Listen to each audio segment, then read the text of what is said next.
McDonald. I am a junior mass communications major here at Wiley University. We are so excited to have you here for the Virtual Institute on Social Good and Leadership, hosted by the dedicated and passionate Herman Sweatt Scholars of Wiley University. Today is more than just a virtual gathering. It's a celebration of leadership, purpose, and the incredible potential of young people to shape a better world. This institute is a space where ideas come alive, where passion meets action. It's where we learn not to just how to lead, but how to lead with empathy, courage, and a heart of service. You'll be hearing directly from students who are already creating change on our campus and in our communities through powerful projects that address real-world issues. Our focus today is on social good and leadership, but what does that really mean? It means standing up for what matters. It means using your voice, your story, your talents to uplift others. It means looking at the world not as it is, but as it could be, and doing something about it. Throughout the day, we'll be joined by visionary leaders like Dr. Robert Biko Baker, a nationally recognized expert in civic engagement, activism, and youth empowerment. We'll also dive into interactive workshops, hear from our very own scholars, and explore how leadership can be a lifelong journey grounded in community, equity, and innovation. Whether you're a student, a mentor, or an educator, or a guest joining us from another campus or city, know that you are a part of this moment, a part of this mission. So thank you. Thank you for showing up, for being present, and for believing in the power of leadership to create a lasting change. Now let's get started. To kick things off, Herman Sweatt Scholars will share a little more about the why behind the Herman Sweatt Center for Social Good and Leadership. Later, they will share their social good and leadership projects because these are not just class assignments. These are personal missions rooted in lived experiences and bold visions for the future.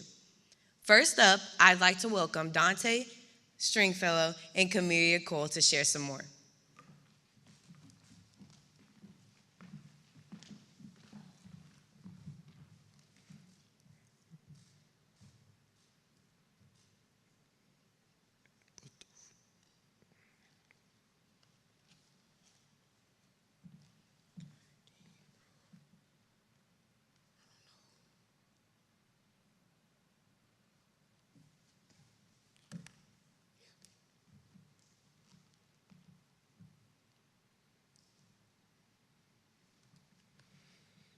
Good afternoon, everyone. My name is Dante Stringfellow, Jr. I'm a first-year scholar from Marion, Louisiana. The Herman Sweatt Scholars were named after Herman Sweatt, who was a graduate of Wiley University. Herman Sweatt was a key figure in the civil rights movement who fought against racial segregation in education. In 1946, he applied to the University of Texas School of Law, but was rejected due to his race. He took legal action, and his case, Sweatt versus Painter, reached the U.S. Supreme Court. The court decided in his favor, ruling that the separate law school for black students was not equal to the white law school.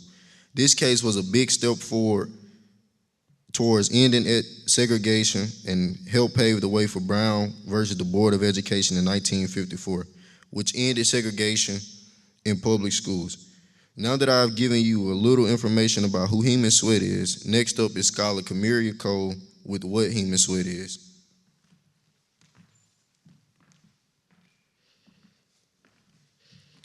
Good afternoon, everyone. I am Camelia Cole, a first-year Herman Sweatt Scholar. Today, I'd like to share with you what the Herman Sweatt Center of Social Good and Leadership is. This is a highly selective learning experience here at Wiley University that promotes social good and leadership. In this program, we host events that are based on social good and leadership, while also having a great impact on our campus community. Some of the things that we're working on currently is voter empowerment, social change initiatives, and promoting learning experiences. This year, we hosted Dr. Robert Biko Baker as our activism resident, who has helped us to learn more about activism, social change, and leadership. He's also helped us be more aware of the things that's going on in the world today. Each year, students from all over the country are selected for this prestigious experience, and we receive scholarships. You're more than welcome to join us in the Herman Sweatt Center.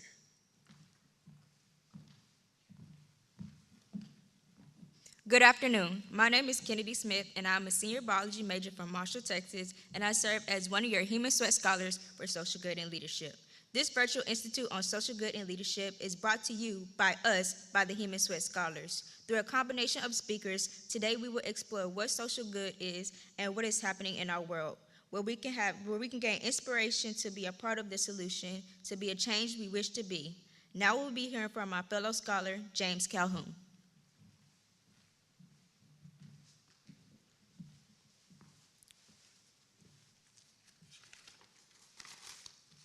Hello, my name is James Calhoun. I am a second-year Herman Sweatt Scholar.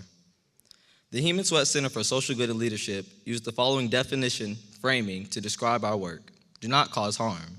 This requires us to be in equitable relationship as a partner. We are in mutual what we can bring to the table and how we engage. We do not assert our power, but rather gather around the figurative table through the lens that we can learn from one another. Our steps to making change begin with the radical notion of social good. This idea is the outcome of a series of behaviors that challenge our society to be better. Social good work is built on social awareness, activism, change, and research to increase social justice. Because of our mission, we embody this work and provide students, faculty, and staff the invitation and expectation that they will join the history and social good tradition at Wiley University. Next, you can welcome my Herman Sweatt Scholar, Gwen.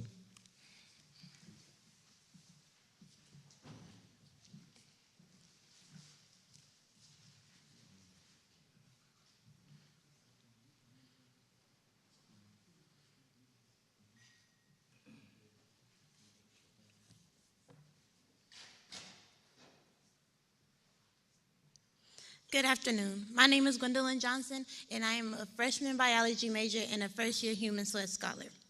Now that you have learned a little bit about today's institute and the center, we can get started with our program. Our program began with the welcome and the occasion by the Herman Sweatt Scholars. We will continue with our program as followed. We will have a song by our very own Jacayla Russ, James Calhoun, and Jihad Hudson. Following the musical performance, our keynote opening and framing speaker, Considering Social Good and Leadership, an Action Toolkit, with Dr. Biko Baker and special guests. Following that, we will have a break, and after that, we will have an interactive workshop, Making Social Good and Leadership Count, by Dr. Amazon. Following, we will have a closing and call to action. Now we will have a song by Jacayla Russ, James Calhoun, and Jihad Hudson.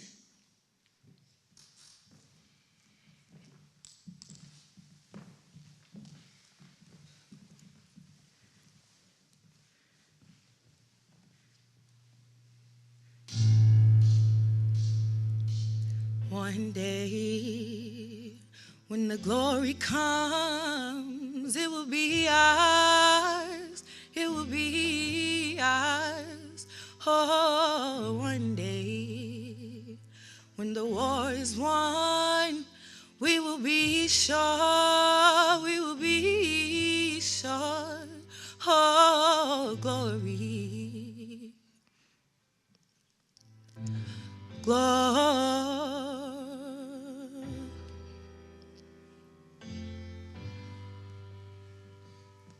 Hands to the heaven, no man, no weapon formed against, yes, glory is destined. Every day, women and men become legends. Sins that go against our skins become blessings. The Muslim is a rhythm to us. Freedom is like religion to us. Justice is just a position in us. Justice for all just ain't specific enough. One son died, spirit is revision in us. Sure living in us. Resistance is us. That's why Rosa Parks sat on the bus. That's why we walk through Ferguson with our hands up. When it goes down, women and man up. They say stay down, and we stand up. Shots be on the ground, the camera panned up. King pointed to the mountaintop, and we ran up. One day, when the glory comes, it will be ours, it will be ours. Oh, one day, when the war is won, we will be sure, we will be sure. Oh, glory. Oh, Now the war is not over, victory isn't won. We will fight on to the finish, and when it's all done, we'll cry glory, oh glory, oh glory. We'll cry glory, oh glory, oh glory.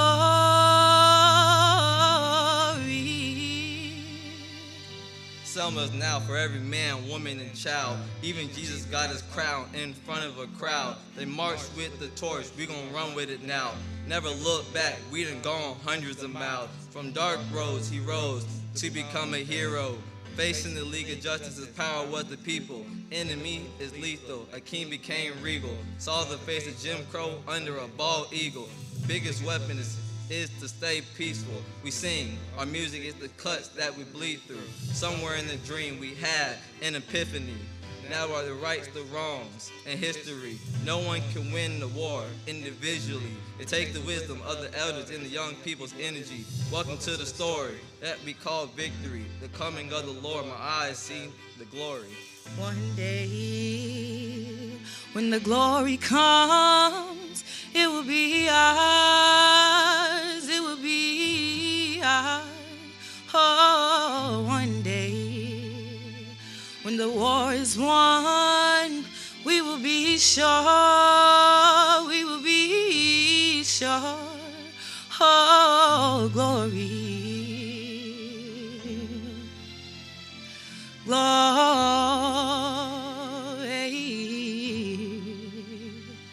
Now the war is not won. When it's all said and done, we'll cry glory.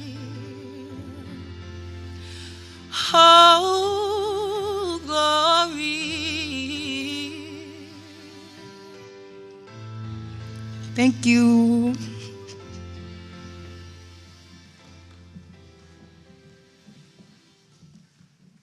Thank you, scholars. Now we will introduce our speaker. My name is Regina Hickman, and I am a sophomore sociology major from Fort Worth, Texas, and I serve as a second-year Herman Sweatt Scholar.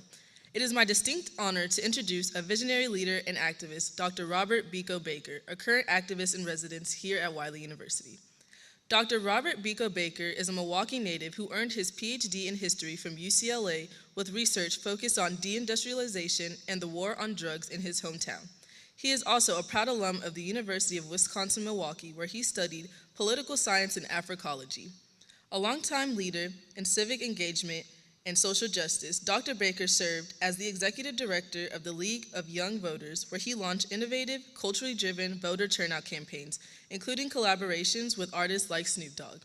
He is also the founder of Render, a digital storytelling firm dedicated to amplifying public sector and social cause narratives. Please join me in welcoming our activist in residence, Dr. Robert Biko Baker.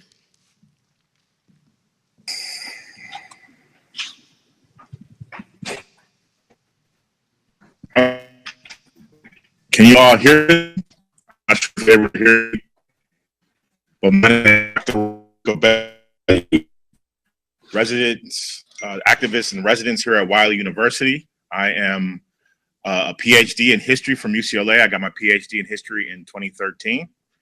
And I have spent pretty much the last 25 years living at the intersection of culture, technology, good education, and academia. And I am so proud to have been working with the Herman Sweatt Scholars over the last 9 months or so. I've seen an incredible blossoming of talent and ideas, and I'm excited to be working with you all today. We're going to have an amazing panel of guests. We're going to have people from the entertainment industry, such as Ja'Cory Speedywell Robinson, who is the founder of Off the Porch. It's a big YouTube show with over 500,000 subscribers.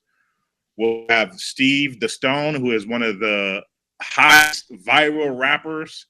I'm not going to do his dance, but you've seen him do his dance on TikTok. Country Wayne was doing it a couple of days ago, so He's definitely blowing up. Just 2 weeks ago, he was on Kai Cenat's stream. And then we'll have the entrepreneurial world, such as Elamin, one in the country at the age of 40 years old. His recent project saw over 400,000, it was over $50 million in the state of Wisconsin. And then we'll be talking to Enchanta Jackson, who is a HBCU alum. She recently is getting her PhD from Union Seminary in New York. And then we'll finally end the show with Frank Masby, who was a super smart, formerly incarcerated young man who became a developer and it works for multiple technology firms. And so my message to all that are watching the stream, particularly the young Black people or young Black and brown people that attend Wiley, is that we have to be about our business. We have to be about handling our business because we live at a time when people are trying to take away our rights, our voice, and not just right voice.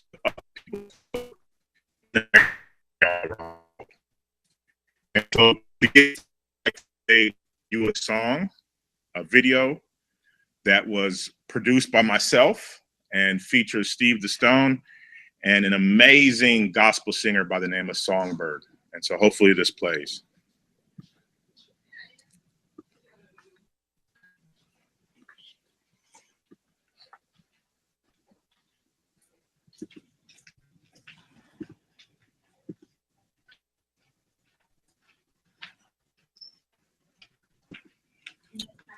Okay, it's not playing. So let me try another one. Give me 1 second.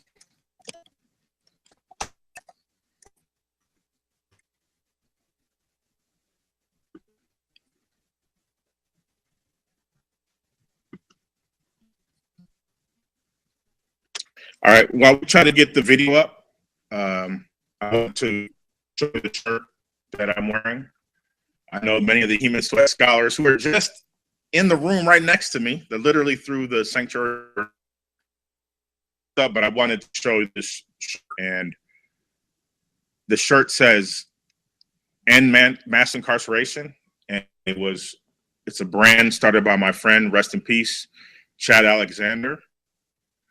I was born in 1978, which makes me 46 years old, and I am the representation of 400 years of Black and brown boys who have been told that they would never amount to anything. When I was growing up, my cousin, neighbors, and many of my loved ones were drug dealers.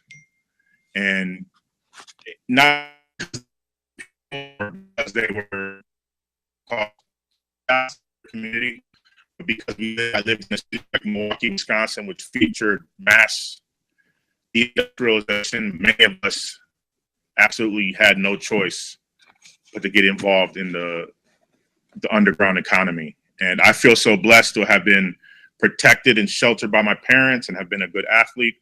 But my friend Chad was a young man who was arrested at a young age, spent a big part of his life in jail for a nonviolent drug offense. And he got out and he spent the rest of his life fighting for people in jail. And he would take books inside of jail during COVID. He would talk to people who had been, sick, and he was a very special person. And so I hope that one day we can end mass incarceration for all of us. So I've been told by my friend Darren in the chat that I should be able to play the video. So if you get a chance, check it out. It says you should have a button at the bottom of your scene to square scene.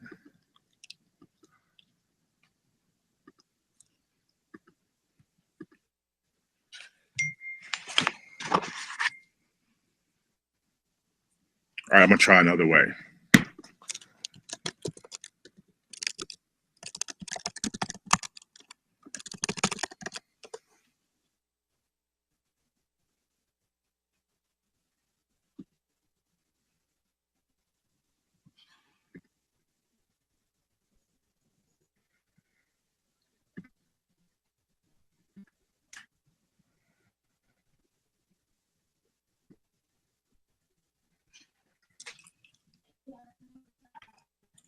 Okay, now allow me to share the screen.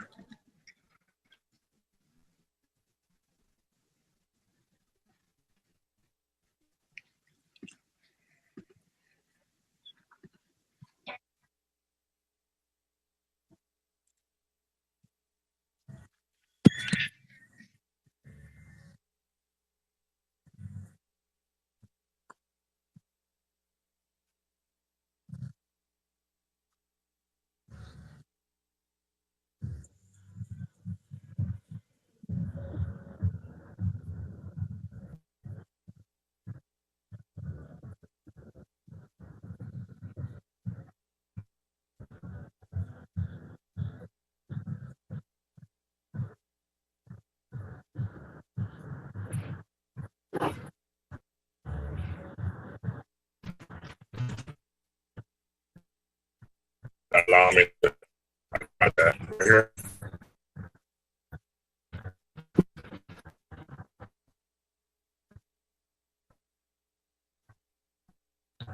I uploaded it here. That's not bad. So, thanks. Okay.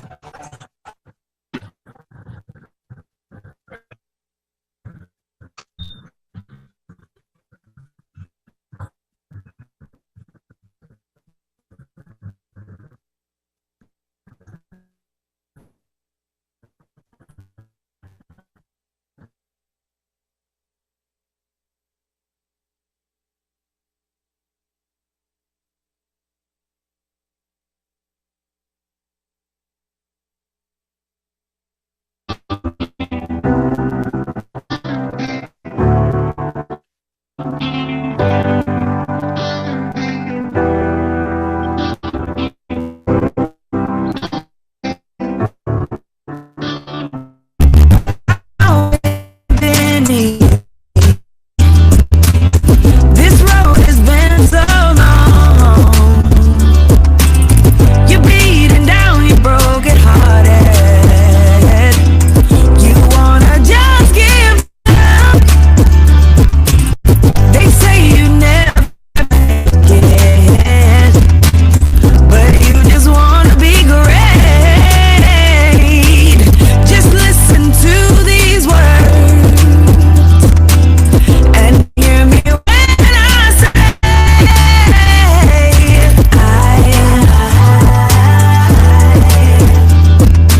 I see you. I do, yes I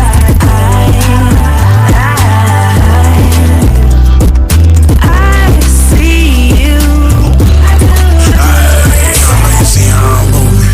It was us against the world, now you a groupie. My new girl get Louis V, not a movie. And anywhere she wanna go, we can do it. I told you I'm the man, you ain't see it. Now I'm doing shows and the kids know my lyrics. And I know they mad when I'm around, like a people. My teacher see me coming out of packs like Lucas Steven. I'm a star. I remember swiping hands, trying to get it over. I dumping packs, they are breaking the car.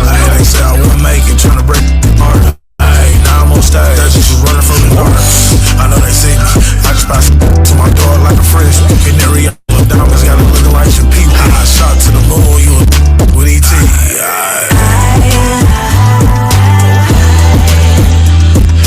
I see you. I do, yes I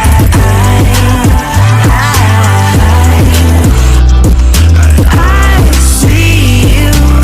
I do, yes I do.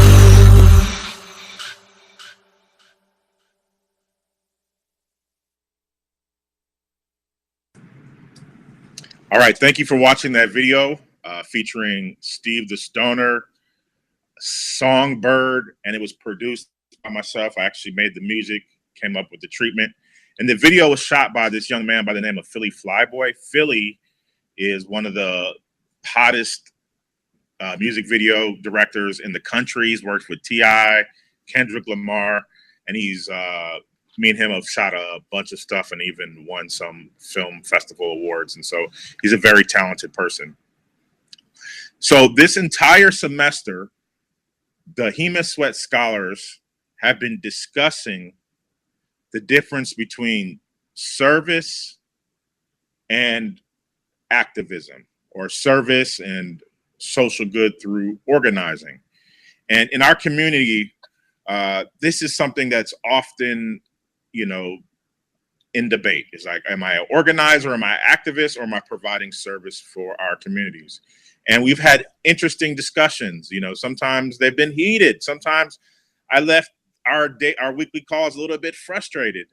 But our guests today are powerful, youngish individuals who have been able to use their career both as a pathway for activism and social good. And so my friend Q Elamine is going to be jumping on soon. He's in the waiting room, so I don't know if others can see him. But if Darren, if you can see Q Elamine, please allow him to jump on. I can't see him at the moment. But Q, I first met Q when he was in his early 20s. He was a geographer. He had a GIS major. He was also into technology. And over the last 10 years, I've seen him go from owning smaller properties that are 1,000 to 2,000, 3,000 square feet to 100,000 square foot properties. He has a development in which I have office in called the Community Within the Corridor, which is a 100,000 square foot mixed use development. And he's been able to build apartments, provide creative spaces, daycares, basketball courts in a place that many have cast away. There are very few people that would look at inner city Milwaukee, especially where he has his building, as a prime investment.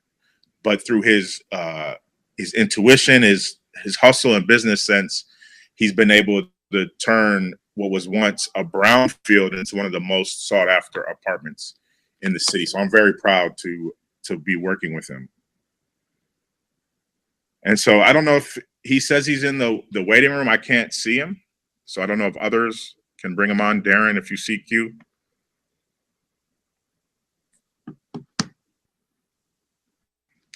Okay.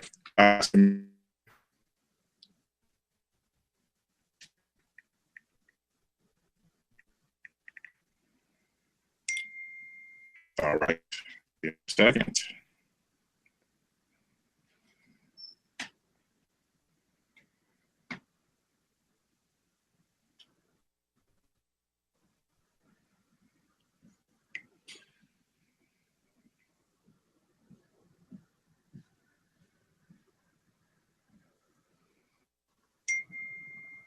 Yes, I'm trying to send him this. I'm trying to send him the. So it's difficult for me to both send people the link to the streams and also communicate at the same time. So I appreciate your patience. He should be on shortly. And so for me, my personal theory of change is that people who have, I think Du Bois, W.E.B. Du Bois would say the talented 10th, although it's something I don't believe in, but some people have access to privilege, information, and skills, absolutely must serve their community. And for me, my community is inner city, working class, Black people who have had little access to college. And so that even though I have, multiple collegiate degrees, I believe that serving and service starts with working with people who have had the same experiences as me. And I believe people that invest, especially their time and energies, or in the church we say time, talent, and treasure, into young people, will not only see blossoming youth, but we'll also see our communities get better. And so I've spent the last 25 years on the front lines of young culture and really trying to service those who don't have a voice. I started as an activist, as someone who was a writer for hip hop magazines. I wrote for Vibe, Source, Double XL in the early 2000s and early 2010s.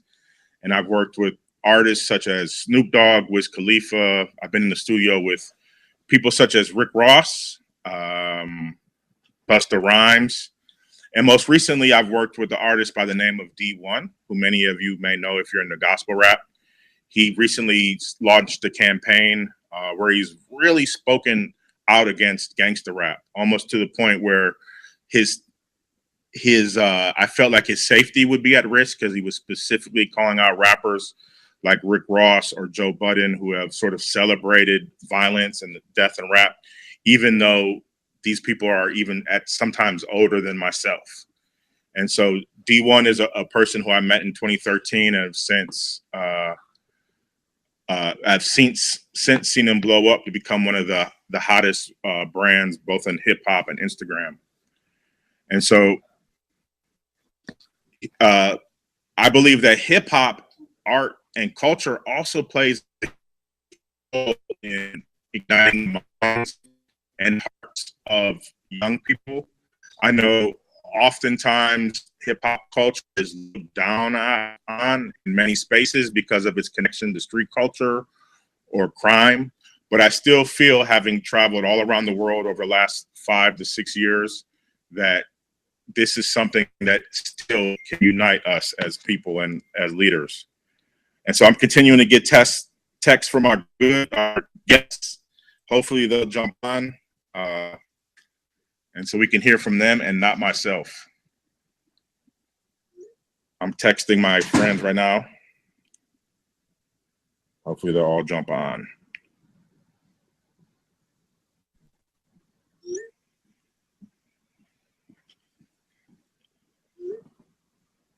Besides being involved in hip hop culture, I have spent a big part of my career as a technologist.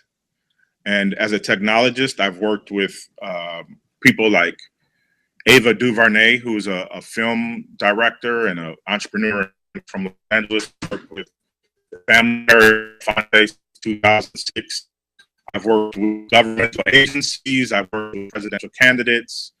And for me, tech is culture.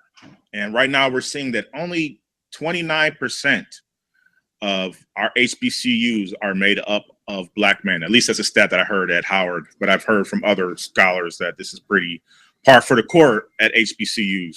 And one of the reasons we're seeing, I believe, is that young Black men, especially,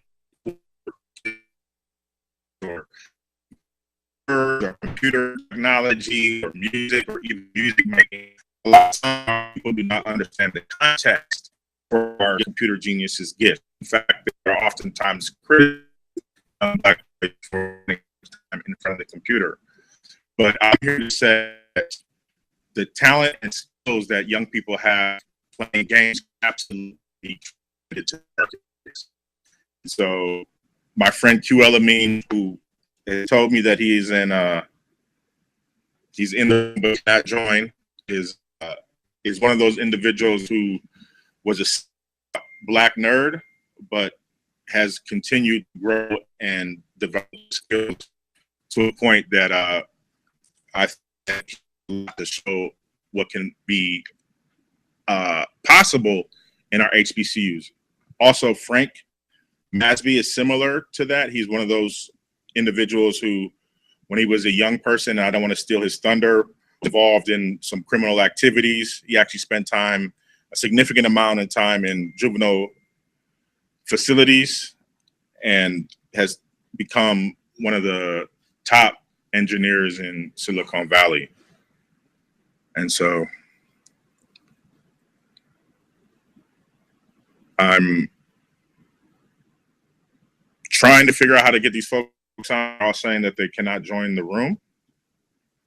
And I've sent them the link that I was shared, and so I'll try again to send another link.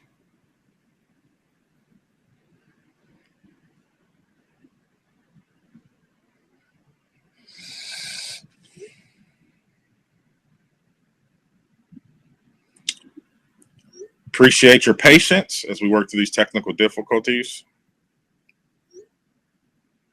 And as soon as they jump on, Darren, please let me know.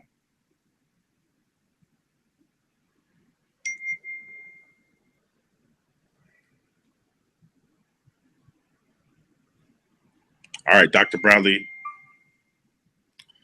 says she's joined. So hopefully Darren, you can see her. We'll figure out what's going on with my colleagues. In 2014, I found myself in St. Louis, Missouri, days after a young teenager by the name of Michael Brown was killed by a police officer by the name of Darren Wilson. Michael Brown, prior to George Floyd, was killed sort of mercilessly by the cop. He was left on the ground for 4 hours without being covered up in a low-income housing apartment. Dozens of people all across the city showed up, and what started out as a minor disruption became a year of protests, resistance, and rebellion. And at the time, I was 35 years old. I went back and forth to St. Louis and learned from very powerful young leaders who are in their 20s. And I saw that a lot of what I thought would change the world was not going to work for Gen Zs. In fact, I felt like because I had a little bit of cloud of hip hop culture, I felt that if only we would speak out or use the Constitution or fight in appropriate ways, that we could challenge the system. And I saw in St. Louis that even though young people were marching, following the law, that they were constantly attacked, not only by police, but also in the media. I saw how the media's message about young people being gang members or being violent or being criminal was the exact opposite of what was happening in the streets. I saw young people who were working with their elders. Elders were providing food for kids who were homeless or had dropouts. And I saw how this tremendous love community in St. Louis could transform not only the area, but also the world. And so for George Floyd, for the Black movement,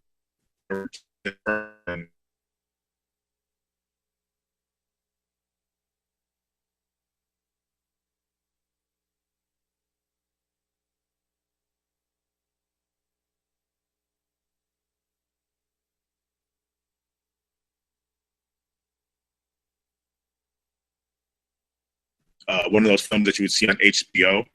And so I was closely attached to the producers on that film. And then the second film I worked on was a film called Stranger Fruit, which basically uncovered the police's violence, where they covered up the film, the murder. And that film is also on Stars. And so if you'd like to learn more about the Ferguson movement and how young people in their 30s, but at the time were 20, 19 years old, were able to challenge the system and use their voice through service and action, I strongly recommend that you watch that. And so Q Elamine, I believe, is on the air. And so once he comes in, we'll have a conversation with him. How you doing, Hey, Q?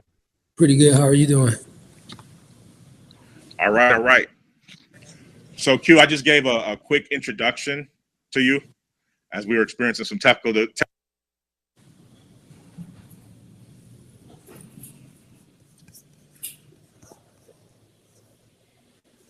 Vika, I don't know if you can hear me.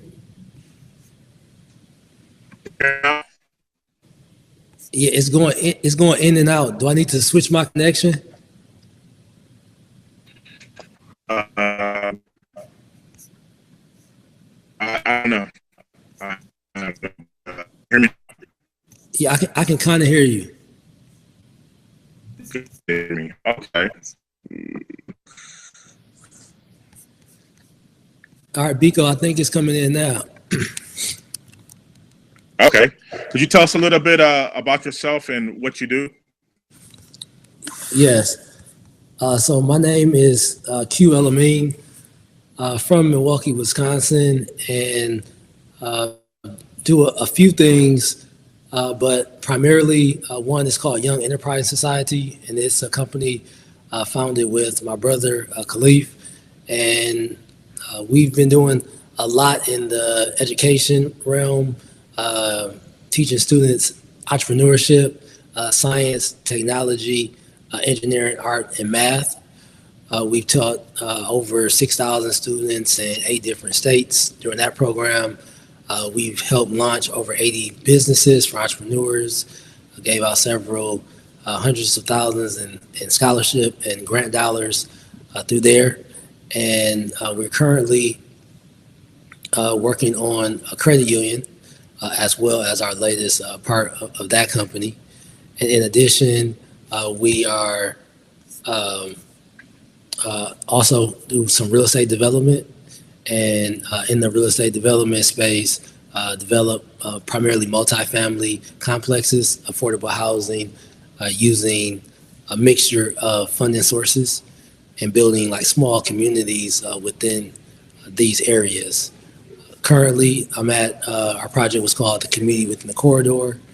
This project is 197 units with 35 or so thousand square feet of commercial, 25,000 square feet of recreation. So we have 2 full court basketball areas, indoor play, fitness, daycare, social service agency, and also creative workspace. And got into this field approximately 7-8 years ago now, maybe a little longer, and was in real estate since 06, 07 time frame when you had the first real estate bubble. And so I really find it really special to be able to build these larger projects and give people a stable housing, often in areas where that's not easy to find. And I can keep going as we try to get Dr. Baker back on. I think one of the questions were, and let me, 1 second, I'm just gonna look at my phone so I can get the exact question that was asked, was what did it take to become one of the biggest developers in your state despite your age? So what it takes, and I think a few things. One that's kind of constant in anything that you do is hard work. And it's one of the things that you can primarily control. So whatever you're doing in life,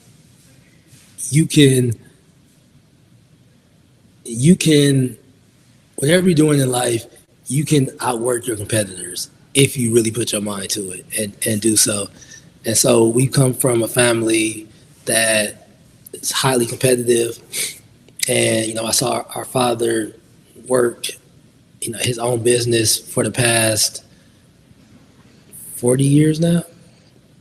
And so it was normal for me, and I'm just speaking from my perspective, it was normal for me to go and play under the table while he was having business meetings.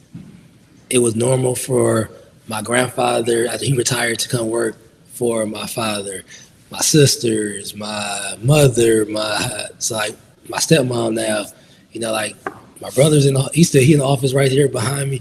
My stepmom is over there. The daycare is here. Biko, good friend. Ray Nitty, he's down the hall. So it was kind of natural for us to build this community. And we grew up in a Muslim community that was grown out of the Nation of Islam. If you know the Nation of Islam, one of their biggest mantras is do for self. So we was very used to, again, we didn't know that our school was smaller than probably any other school you could think of, with 6 people in the classroom, and we go out across the street and play in the vacant field football, and we didn't play too much soccer back then. We used to bring out the basketball course and those types of things. And so we just thought it was normal that you owned your own things, that you did, what you could. Our teachers, our friend's mom was a teacher, dad was a principal at one time. And so, you did what you needed to do for your community, for your, your family, your group, to be able to be successful. And that has kind of continued on in our work that we do now. And so hard work is one. Like truth and honesty is probably the next thing, because you don't understand how long life it really is when you're young, and how everything that you do builds upon the future, like every single thing. So my brother, and we still relatively young, he just finished telling me how he won for his college the Trailblazer Award. And so, and they watched everything from the work we're doing in STEAM, his basketball career, him having a podcast. And so all of these things over the years are like what you're building your life momentum to be. And so just say he had a podcast and it was talking about mess, we just leave it at that. He would not have got the Trailblazer Award. Where he went to school at is probably 6% white, probably something like that. So they're checking and making sure everything fits the mold they want it to fit in. When I met Biko earlier, I can't remember the first time I met him, but the one thing that he told me, and I took offense to it. I told him this already, but I took offense to it. He said, I forgot how he said it, but he said, like, you're really good at managing and working with black people. And I'm like, I think I do a lot more than just working with black people, but now working with more, I see that is like a skill set to have. There's a lot of young black people, particularly young black people. Yeah. And so, and now, we went through different iterations of relationships and working together, and Earth Day 10 plus years ago at Marquette, and like all these different things that we worked on over the years, and maintaining that honesty, maintaining that care, like maintaining hard work, like that builds throughout. And that's how these opportunities keep coming about. And when people can trust you or distrust you in various areas, then it carries over. So, and I looked at entertainers and rappers, and that's why I kind of first learned it, because I was like, and this is like true, how is Cameron and the Game? How they were really good basketball players, and now they really good rappers. And I was like, that it's not like a correlation between like basketball players and rappers, but it is the hard work aspect of it. And so I just took that to all the different, whatever I would do, I would try to be the best, at it. Another Muslim saying is, whenever you endeavor to do anything, you seek to perfect it. And like my dad had that hanging up on our wall. So whatever it may be. And the other thing about that is, if you are endeavoring to do anything, it should be something good and right. And that's why it says whenever a person that believes in God. But once you're doing that, people will trust you in different aspects. So meaning when we were teaching those students, we have taught, students from all across the city, somebody's nieces, nephews, cousins, grandsons, granddaughters. So if I come and say, hey, we building this development, it's the largest development in the state, they're like, okay, yeah, well, we everything we known of you thus far has been on point, so we at least give you a chance at doing that. But that came from a lot of volunteering, a lot of other work that led to that point. And then I'm gonna also give you just one more, just a lot of, because it always happens. So before the semester, we started volunteering at Howard Fuller Collegiate Academy, and it's a new school. And when we first started volunteering there, we just knew we wanted to help students, and it was like literally volunteer work. And so out of that, now has Khalif, again, who's in the office with me. He's now the head coach at Howard Fuller Collegiate Academy for basketball. And so they saw something, again, basketball career, I'm not gonna say aside, that was part of it. He won like 5 or 6 state championships, so that's a lot. But at the same time, they saw that he was willing to come in, work with the students, non-basketball related, and just be there for them over time. And then that would be a perfect person for this role. So it's all of those things that lead to it. And then I think I think they just left. I'll go with Bradley's question, then I'll come back to another one of your questions, Dr. Baker, if that's okay. It's saying, what inspired you to get into this work, and why does it matter for you in relationship to social good? So, inspiration to get into real estate itself was from a social good perspective, a lot of things, but I say one of the more defining points was Khalif and I were at North Division High School, which is probably labeled as one of the worst high schools in the Milwaukee area. And side note, it's always the high school that President Obama comes to every time he's here. It's like, do something for the school while you're here. But that's a side note political commentary. But in that school, one of the girls had told us, because she was sleeping, and we often, we're going to talk to the people before we just say wake up or whatever. So we asked her why was she sleeping in class. She said because her mother's boyfriend kicked her out of her house, so she had to sleep in the hallway of the apartment building that night.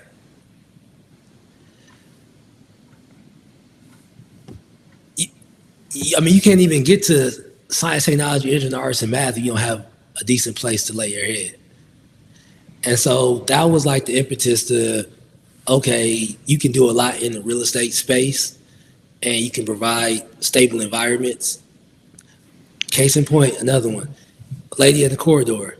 She said, I love the corridor. So to give you some perspective, it's 2 square blocks. So imagine taking 2 blocks and then 2 blocks down, and that's the size of the complex. She said she loved it because she was coming from a domestic violence situation, and even if her husband or her ex-husband knew where she stayed at, 1, he couldn't get in. 2, even if he got in, he still couldn't find where she stayed at because it's too large. And hearing those stories and knowing that you are creating this environment for people to thrive is what really leads me to keep going every day in here. Yeah, Q, can you turn your camera around at all? Are you able to show them a little bit? This place that Q is in is let me unplug these. It's so hard to describe the scale of this. In fact, when they first started talking about this project, I was like, y'all crazy. $50-60 million, that's impossible. Y'all not getting $60 million. And then they got $60 million. And it's, again, very few people would have the courage to develop where they've developed, but it's completely transformative. And Q, I didn't send you this question, but the powers that be definitely tried to shut y'all down. Yes. And I've seen you over the last 2 years go even harder than you were going. And you popped up with another big development. And there's a place in our city called Northridge. Q was like, I might buy Northridge. It's a huge, giant mall. And I was like, bro, you are incredible. And I need to, even though you're a little bit younger than me, I need to learn from you. And so tell what happens. How do you stay in the fight after people started coming for you for being such a successful Black person in Wisconsin? And your team too, but I saw Khalif there. Tell Khalif I said what up. Well, first I'm saying God kept us through it, and it was only God. That's the and I used to always laugh at those people that used to go up on stage and receive awards for Grammys and be like, I want to give all thanks to God. And I'd be like, you worked hard. When I was younger, I was like, you worked hard for that. You should. But now I lived long enough, as my grandfather would say, keep living, to know that God will put you in scenarios, put people around you that can only literally can make it happen. So just to give context, we've lost $20 million in the last 2 years, and that's me and my partners. And my share of that is $6.5 million or $7 million.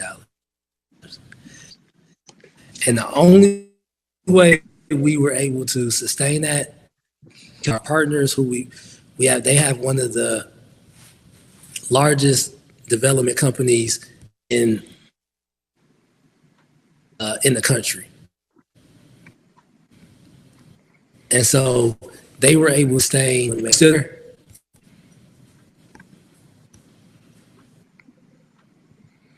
Q, are you still there? Is it me that's frozen or is it Q?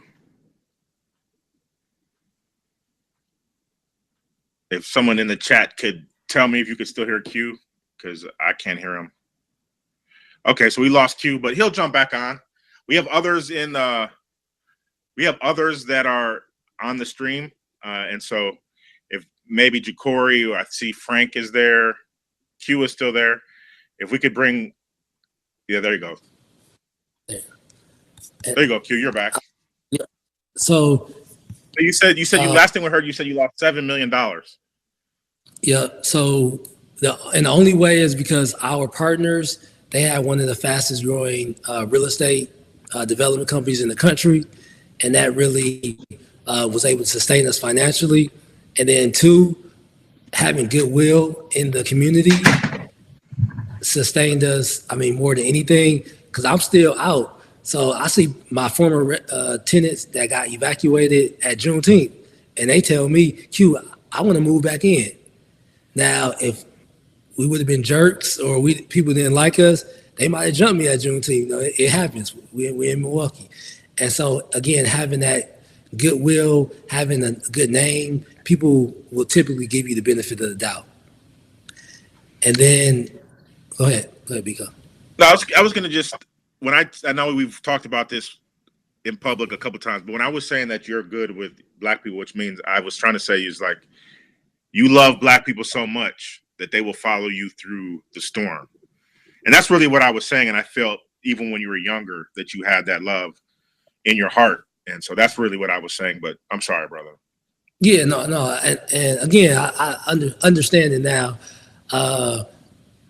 But yeah, it's just been, and then when I looked at it, I was like when 50 Cent got shot, or when Kanye got in the car accident, it's like, oh, if I can live through this, then, you know, God got me. So anything we want to go from here, we just gotta do it.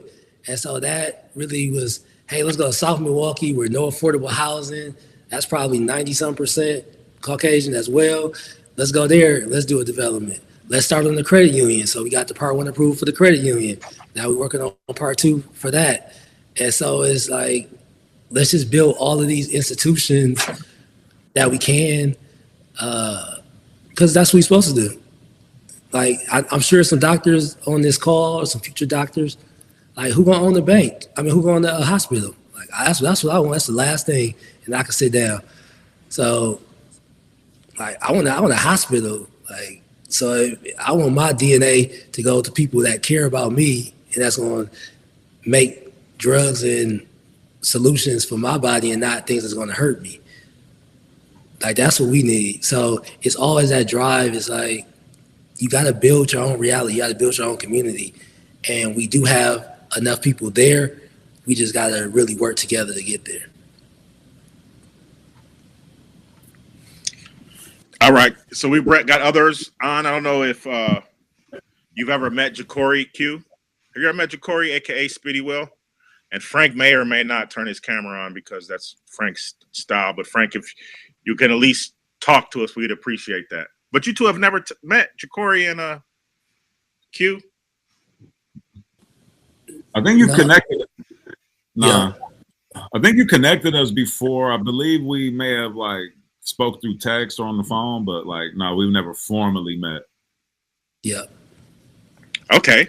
And so I'll do a quick introduction of Ja'Cory, and then I don't know where you guys can see him. Frank Masby, who looks like he could be my nephew, is a longtime colleague of mine. He's worked with me in terms of development. He's got such a powerful story. But Ja'Cory, I met you when you were 19 years old. You were at the University of Minnesota. Yeah. And over the last 20 years, you've worked with Nike, Bankroll Fresh, Future, 2 Chainz, Wiz Khalifa. I can't even name all the names of the people that you've worked with. And so what Q was just talking about is how his career has provided service and change for those around them. How would you, as someone who's spent all of your career basically in branding or music, how would you say that you've been able to transform others' lives through your work as a guru? No, most definitely. So first, I want to just say thank you, Biko. Appreciate you inviting me to, be on this forum with you guys and be able to connect and share some game. I would say that my experiences over the years, from being a journalist to, working at multiple labels in digital marketing, spearheading, these marketing campaigns for these artists. I feel that, my impact has come, from the fact that I've worked with so many artists earlier in their career, maybe at a time where they viewed their career as a hobby. And, I've been, that person in place to, show a lot of artists that like this is actually, more than just a hobby, really a career, and have been able to help a lot of people change their lives, through their art and through their expression. And so, I believe that I've been able to, have that impact in a way. And being from, where I'm from, 22nd and Townsend, in Milwaukee, growing up, on Section 8, in, similar circumstances that you're like a real life gang member as a kid, Corey. Like for real, you're like a real life gang member. I mean, I try not to promote that too much now, but product of my environment, but definitely didn't let that dictate, my future. And I always knew, even at a young age, that I wanted to do more than what I saw like in my surroundings. And that was my whole reason, for bugging you the way I was bugging you, back years ago when I actually, when you finally invited me to come out to LA and really, see what you guys were doing on the level that you guys were doing it on, and for me to gain that experience. So yeah, like growing up in these same types of circumstances as a lot of these artists that I've worked with, I always took it serious to make sure that they understood that they had a chance to change their lives, to change their families' lives, and to change, a lot of their friends' lives that were around them, by, making sure that their partners that was moving on the road with them, like, had jobs and had true roles and weren't just, just hanging out, and weren't just, just being a part of the entourage, just hanging out, but really, were being beneficial, like, to these particular artists or to these particular brands, movements. So I feel like me being, cut from a certain cloth, being from these same environments, a lot gave me perspective to be able to share, with a lot of these artists that I've worked with, and, and be able to help them change their lives in a positive way. I mean, I just posted a video of Wiz Khalifa from back in 2008, where I was doing a lot of artist development within my role as digital marketing. It was within my role, it was, teaching artists how to engage with fans and with users online, how to build personal relationships, and how, one of the number one most integral things for a brand is that you have to establish a personal relationship for people to, fall in love with, and for people to, tie into. So when I was interviewing Wiz in 2008, I was asking him, questions about like what were some things that he wanted to manifest for himself in his career. And he was actually speaking on things that he's currently doing now. He said that he wanted, to be, one of the top rappers in the game, but he didn't want it to just limit it at that. And that he wanted his brand to actually exceed. He wanted his brand and his name to actually go further than, his songs, his music, and things like that. So, just being able to be in these rooms with these guys and even helping them understand what manifestation is. And, and that being like a huge principle to, why I've been able to, be blessed to have done, some of the great things that I've been able to do over the years. All right, I'm going to open it up for all of us in a second, but I want to bring Frank into the space. I first met Frank I'm going to tell y'all something, Q and Ja'Cory, because y'all know me, and people, Herman Sweatt scholars and Wiley, they know me a little bit. But Ja'Cory, this brother Frank is the smartest person I know. Like, and you know, the people that I know, like, he is literally the smartest person I know. And I know at one point he had like 5 jobs. I don't know how he pulled that off. But Frank, you, like myself, Ja'Cory, come from a real place. I don't know if you want to share any bit of your story, but how do you go from your childhood as being someone that I'm sure people didn't all the way understand your gifts to being someone who's, you know, are you an engineer? What do you even do? Do you develop apps? I don't know. You know what I mean? Yeah, so man, I appreciate those kind words. He probably stretching it a little bit as far as being the smartest person he knows. But yeah, I'm telling the truth. I'm a software engineer. I mean, I kind of grew up just like, you know, just like, I don't know, everybody else.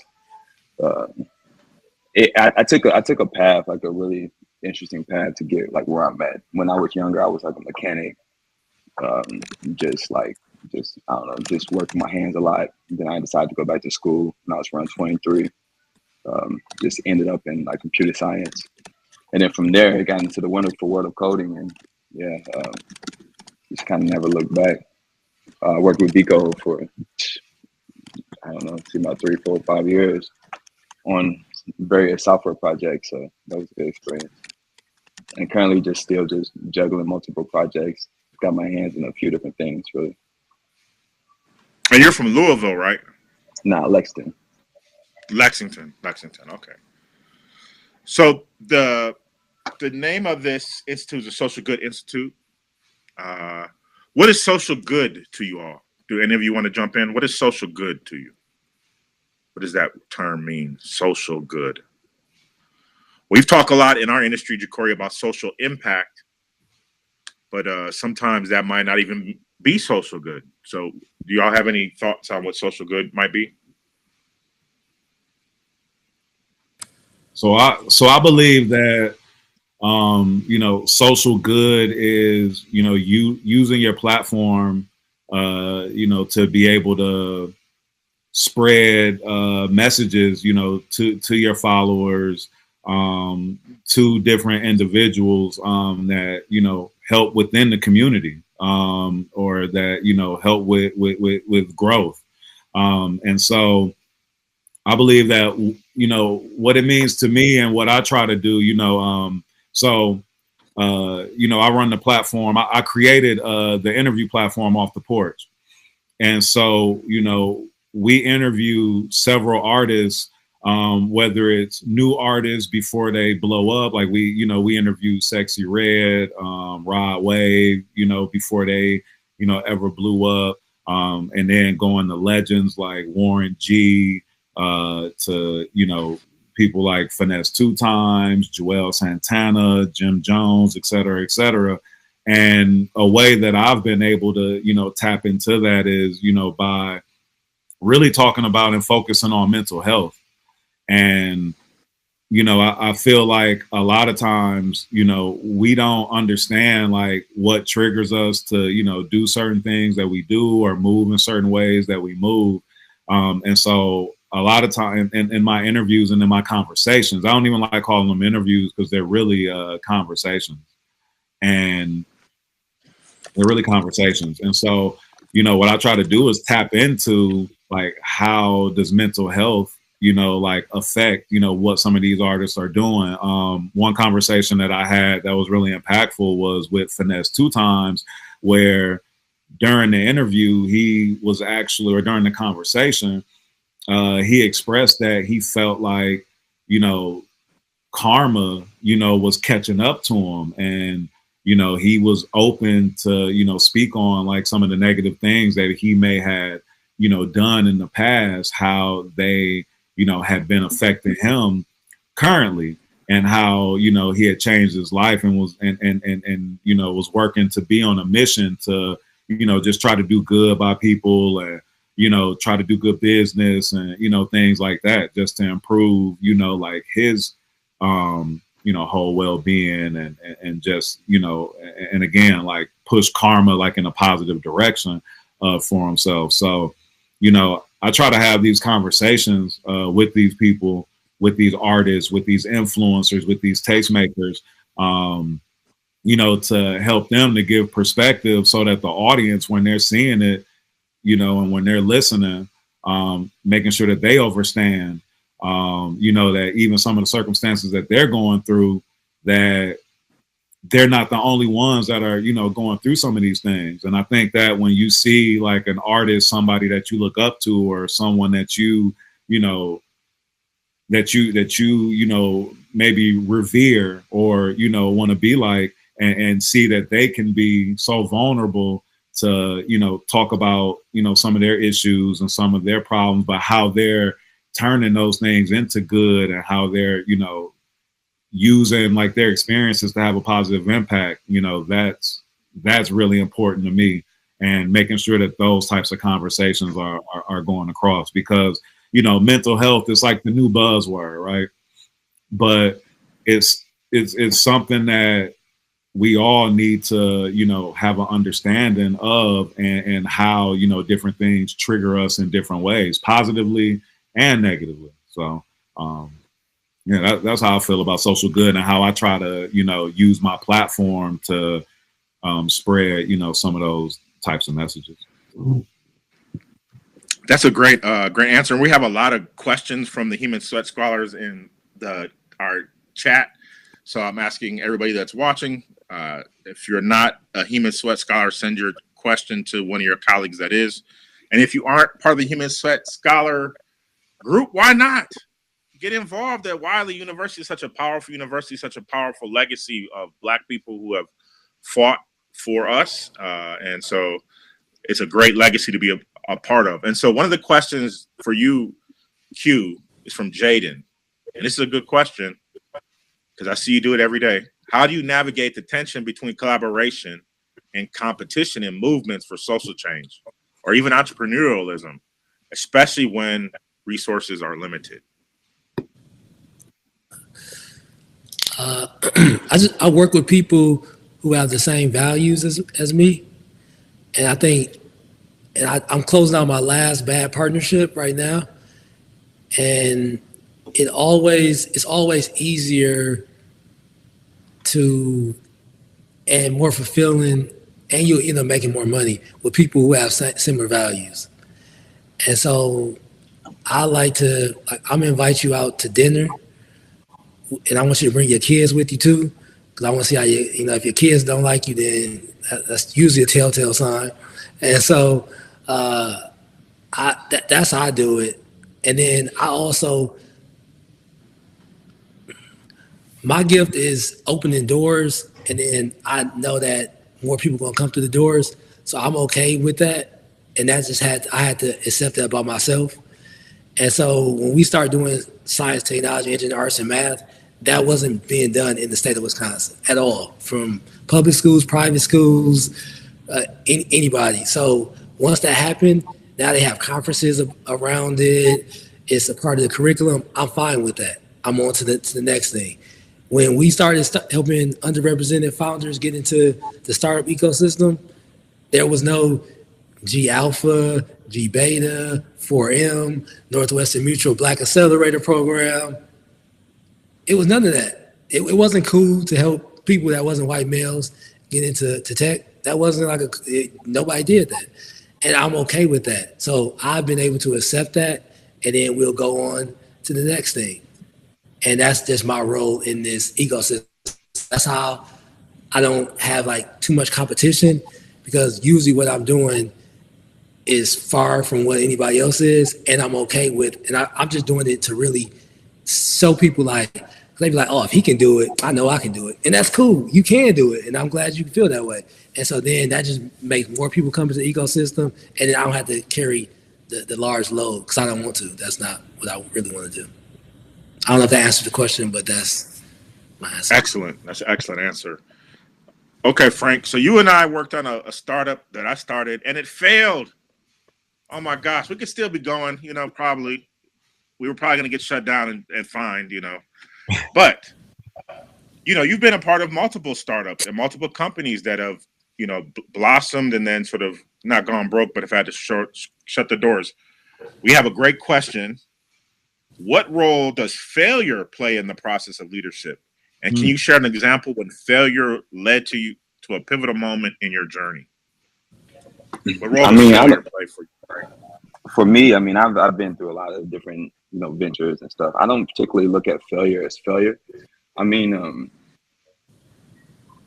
it's just like the market adapts. Like it changes. You got to adapt to the market, adapt to the needs. I mean, we had a good stretch. I wouldn't say it was a failure. We were able to run for years and generate revenue and meet a need and serve the community amongst a bunch of other different things. So I wouldn't say it's a failure. It just wasn't a company that was meant to last forever. I mean, it's a ready changing market. You look at Netflix. Netflix used to sell DVDs and send DVDs. I mean, they could have stopped like Blockbuster, but then they adapted to the changing market. It's hard to predict how the market's going to change, especially with with high AI and large language models are changing the landscape. But for me, it's just not about failure. It's just I think it was Les Brown. He's like a motivational speaker. He said, "If I fall, I'm gonna get on my back, like because if I land on my back, if I look up, I can get up." And for me, it's like a failure is just, it's just a lesson. You just gotta kind of like recalibrate, just see what things you could have done better. I mean, just yeah. Most things I think are failures if it humbles you and makes you stop, makes you quit, then that's a failure. I don't think you can fail if you're still running, you're still going, really.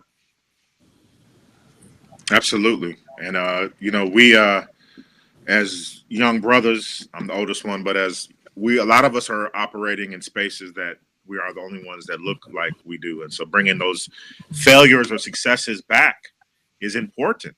And, Q, even as we were developing our pitch deck, you were like, Pico, it's too long. It's too long. It's too long. And I could have been like, well, I have a PhD.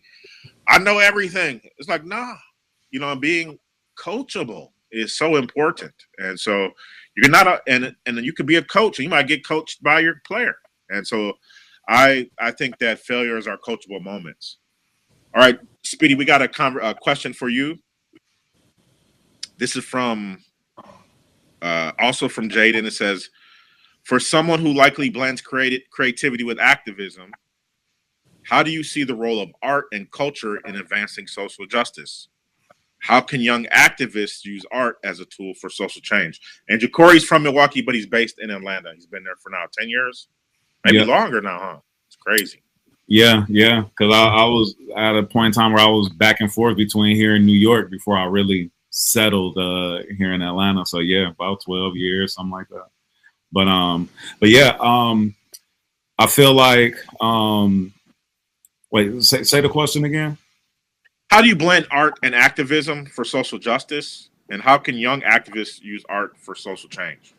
Okay, I like that question. I mean, I just interviewed a few people who actually do that.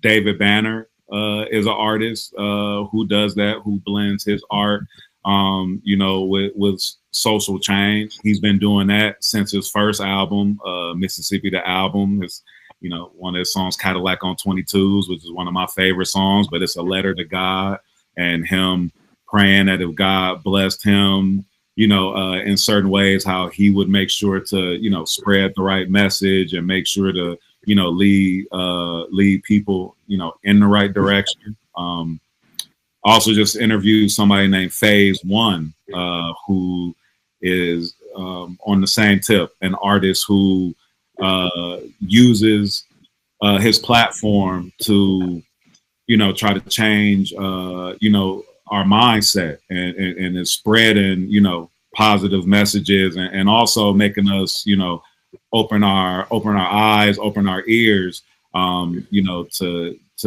being able to have more understanding of things that we can be doing to have social change. I feel like, it's all in your messaging and it's possible. Now, is it the most popular thing to do when it comes to pop culture? Maybe not. But the way that, the internet works now and how the world works now, like with us having so many different niches of music and things like that, there are huge pockets of people who want, to hear like these positive vibrations, and who, want that, who want to hear that type of vibe, and who want to, get that information on how they can go out and, do things in their neighborhoods. I feel like art, is, I don't know if this is the right way to say it, but I feel like art is, one of the central places where we are able to spread these messages and things like that. When we think about, how hip hop started, hip hop started as, a place, as a culture to help to, spread like the positive word, groups like Public Enemy, X Clan, like the song Self-Destruction, back in the day, like they were using art to help to spread these messages and to help give people an understanding of what they can do,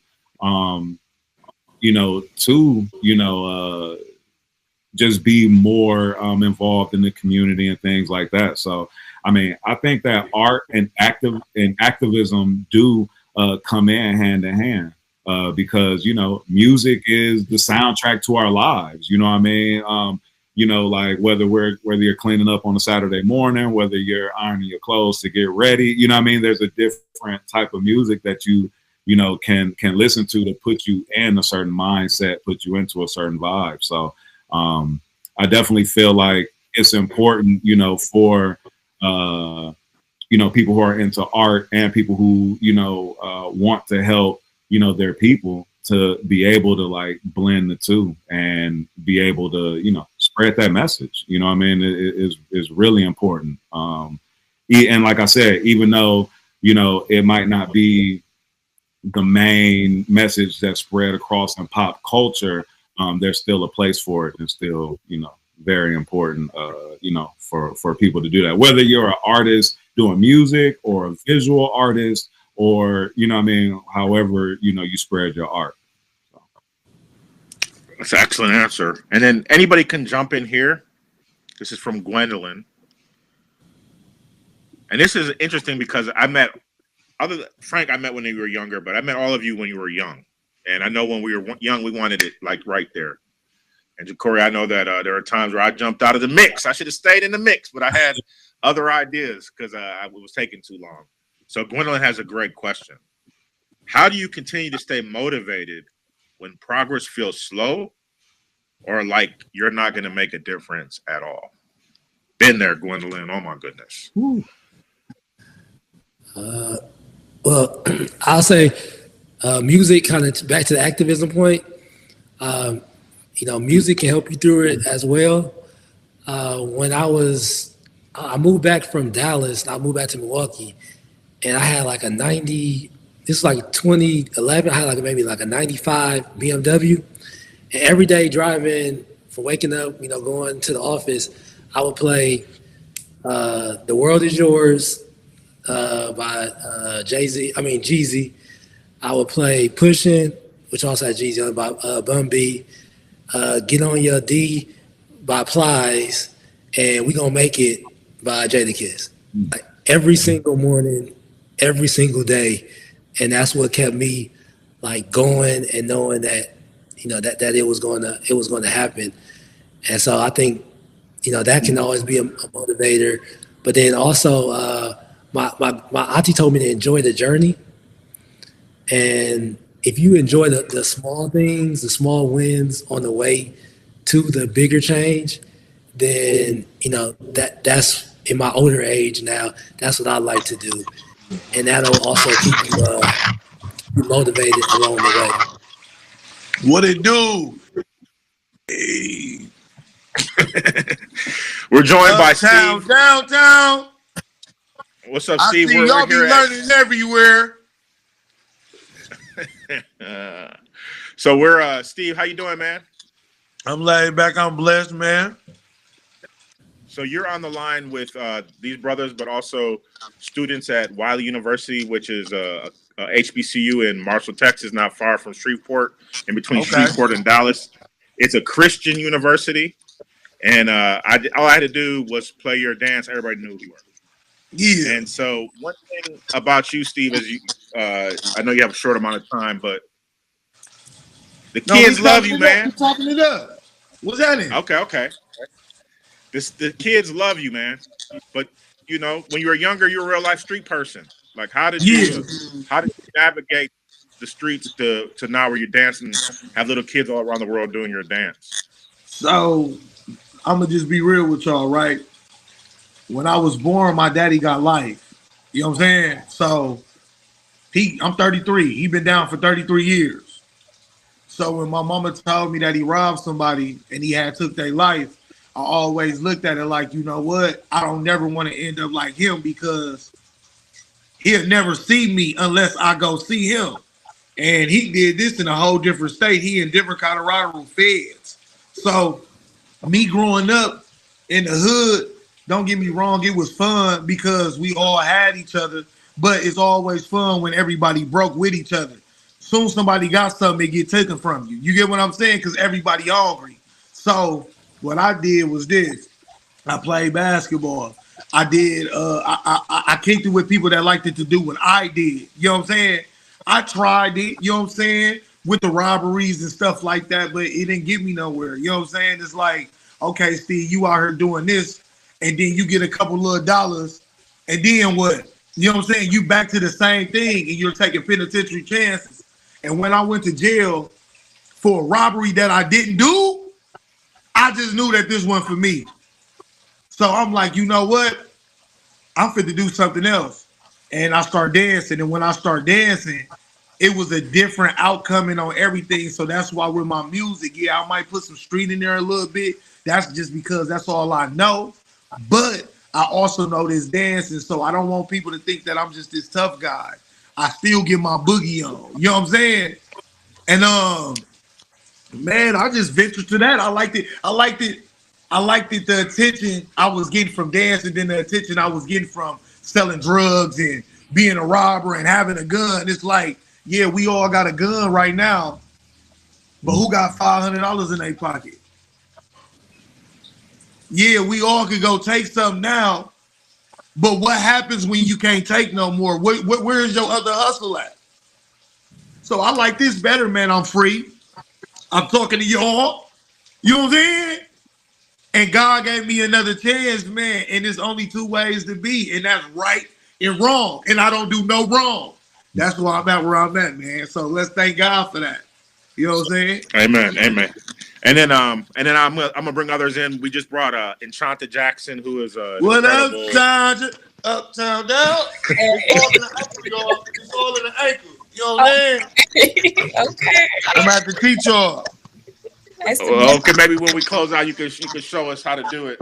I got y'all. Steve, there's a good question here that I think it'd be good for you to answer where you're at in your career. And me and Jacory have seen this as being old guys in hip hop. But how do you navigate the space when your family or your people might be down, but you're starting to come up?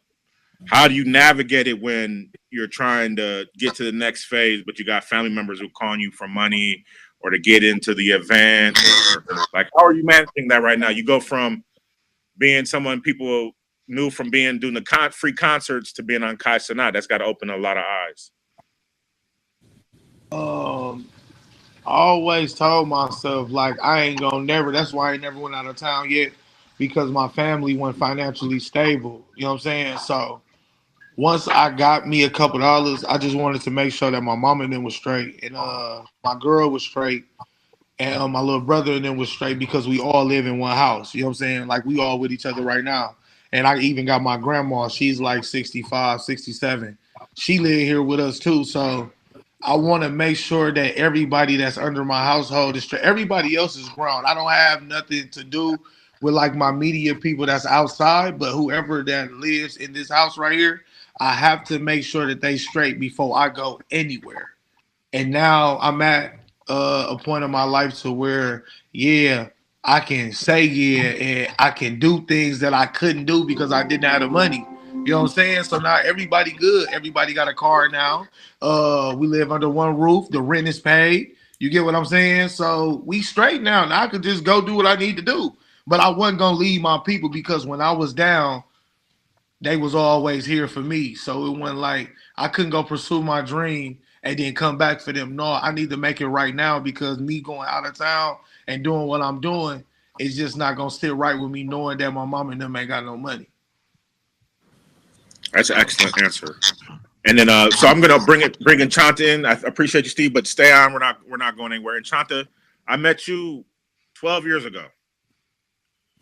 The world has changed a lot in 12 years, and so the students at who Dr. Bradley, who you know, worked with, it's called the Herman Sweatt Institute for Social Good. And how would you define the difference between service, community service, and activism? Like you're one of those folks who works for a big, app called The Cut, but also is one of the smartest minds when it comes to social impact in the country. So, how would you balance that for students who are just new to social good? Yeah, thank you, Dr. Baker. I appreciate that compliment. Service and activism go hand in hand, but I would definitely say there's a distinction between the two. Service is you're offering a direct service to and providing a need for the community. So like Books and Breakfast did a lot of service work where they would provide breakfast for young people as well as books in the community. Free lunch, the Black Panthers did that. So Books and Breakfast and the Black Panthers, as we know, are advocacy organizations. So in addition to offering service work, they also did advocacy and activism work, which is they were focused on shifting power and ensuring that their communities had the resources, tools, and liberties that they needed to strive and survive. And so when it comes to advocacy, sorry, my mic is acting funny. When it comes to advocacy, it's like you're taking it a step a bit further. So you're thinking about how can we create systemic change to where I no longer have to put on a Books and Breakfast program because everyone's needs are met.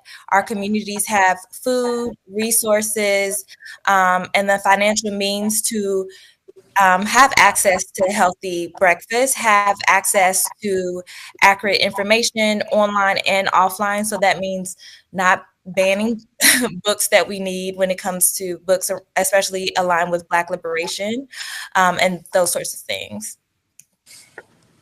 That's excellent. And then, you also, besides being extremely smart when it comes to social impact and strategy, you also are a yogi. Which is very rare for our world of activism. Tell me about why you focus on your yoga. And I know I called you yesterday while you're working out, so I apologize again. Oh, no worries, no worries. I got into yoga because I ended up being very burnt out. So I think older and younger people know what it means to be burnt out, especially if you're in school. It is extremely stressful. I think especially during the times that we're in. In 2009, I graduated undergrad and I graduated during a recession also. Except when I graduated, it was very clear we were in a recession. Now it's like, are we in a recession? Are we not in a recession? And so that stress and trauma growing up, not only in a recession, but just the various parts of life really took a toll on me when it came to my advocacy work. I wasn't taking care of myself. I was working myself to death. And kind of like what Steve was talking about in regards to when things hit home, it becomes a lot more serious, right? So I was doing advocacy work around ending mass incarceration, but mass incarceration really hit home for me. My family is really directly impacted by the carceral system. And so I didn't see it as just like advocacy work. I saw it as I'm trying to free myself. I'm trying to free my family. I'm doing this for my mother. And when you take your work that seriously, you can really work yourself to the ground. And so I started to do yoga because I lost mobility in my neck.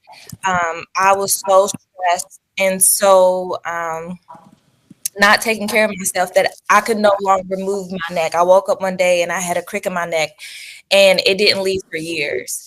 And so I got into yoga through a program at the Highlander Center, which I definitely encourage students to check out. The Highlander Center is like a beautiful space in Tennessee. It's a training space that Rosa Parks and Martin Luther King and other activists used to frequent to get trained and to discuss strategy and that sort of thing. And I went there for a Yoga for Liberation retreat.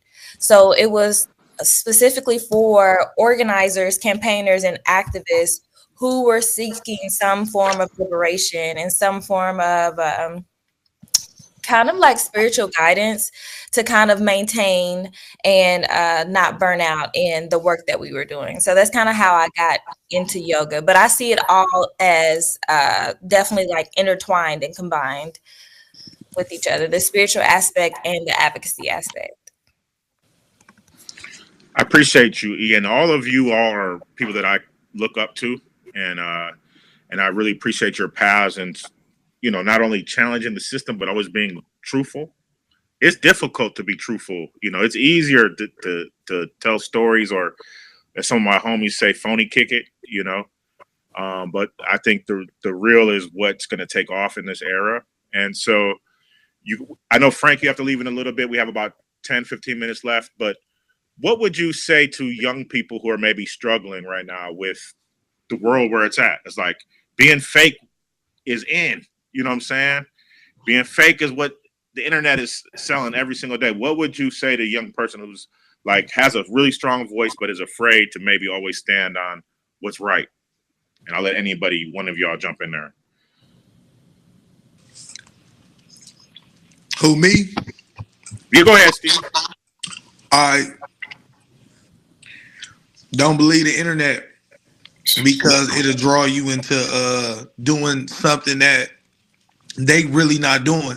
So like when people like commenting like, oh, he's a dancer and he's sweet and he all that, it can be a 10-year-old right now. You know what I'm saying? It can be somebody that lost a job, can never broke it, whatever. It can be somebody that's going through a lot right now. So just don't let it trick you. You just stay true to yourself. And like I say, it's only two ways to live, and that's right and that's wrong, or that's fake and that's real. As long as you stay true to yourself, you don't got to prove nothing to nobody. So like, they let them go through that. You know what I'm saying? Don't even give them advice on it, because people only gonna do what they want to do. And if it's fake, they gonna fake it. If they real, then y'all gonna click. You know what I'm saying? That's why I don't ask for no favors, and I got to where I'm at right now, because you're gonna genuinely do it. If it's not genuine, I don't want it. You know what I'm saying? So that's how I look at it. That's a good answer. Anybody else want to jump in there? Yeah, to piggyback off of what Steve was saying, I mean, I would agree with that wholeheartedly. And like something that I always say is that, you know, the real will prevail. You know what I mean? Like at the end of the day, like staying real, staying true, even if the path is a little slower, you know, is a little longer. You know, I used to have times where I would be frustrated, like, man, like even with having a platform, you know, like I'm seeing other platforms that do things for clickbait, or, you know, seeing platforms that like just focus like all of their content like on controversy and things like that. And, you know, like that's not my vibe or my team's vibe. And so, you know, there have been times where I won't even lie, where I've questioned that and have been like, man, should I, you know, maybe go another route with it? Not necessarily another route, but should I maybe, you know, try, you know, something that isn't true to me? But I couldn't live with myself, you know, doing something like that. And I've just learned to be comfortable being me and to be comfortable with the process. You know what I mean? Because Biko, I think you said something to me a long time ago that stuck with me. It's like, you know, we are like you are the one that you're waiting for. You know what I mean? So it's like on the other side of, you know, of you know, some of a struggle or whatever, like the person that you're meant to be is there waiting for you. And if you take the wrong route, or if you do something that's not real or not, you know, authentic to you, then you either not gonna get to that true goal you're trying to get to, or you're gonna be disappointed in yourself when you get there because you're not gonna be fulfilled. And that's the biggest thing for me is, you know, being fulfilled in everything that I do. And, you know, being real and being true is the only way that I see, you know, doing that. Yeah, you see a couple of days ago that No Jumper said they're going broke. Yep. I saw that. There's a couple of platforms. Could you imagine all the drama and nastiness this man has put out in the world, and then he still failed? It's crazy. And then he got to go back. I mean, he doesn't have to go back. Adam 21 doesn't have to go back anywhere. But all of us have communities that we have to go back to. And so, Jacory, I've known you probably the longest on here, and so I really appreciate this. People don't know about Jacory because he's so humble. He's such a humble person. But Jacory's worked, I told you a few of the people, he's also worked with Young Dolph, right? Yeah, and, I mean, I created Off the Porch with Young Dolph. I was doing marketing for Dolph, traveling around the country with him. And Dolph was actually the person who told me, like, man, Spitty, I think you'd be good at doing interviews, man. Like, I think like you could bring something that the game is missing. You know, he was like, I think you'd be great at this. And I was like, all right, bet. Well, give me a second. And I took him. I was living at this house in Decatur, and we had this porch that just had a certain look to it.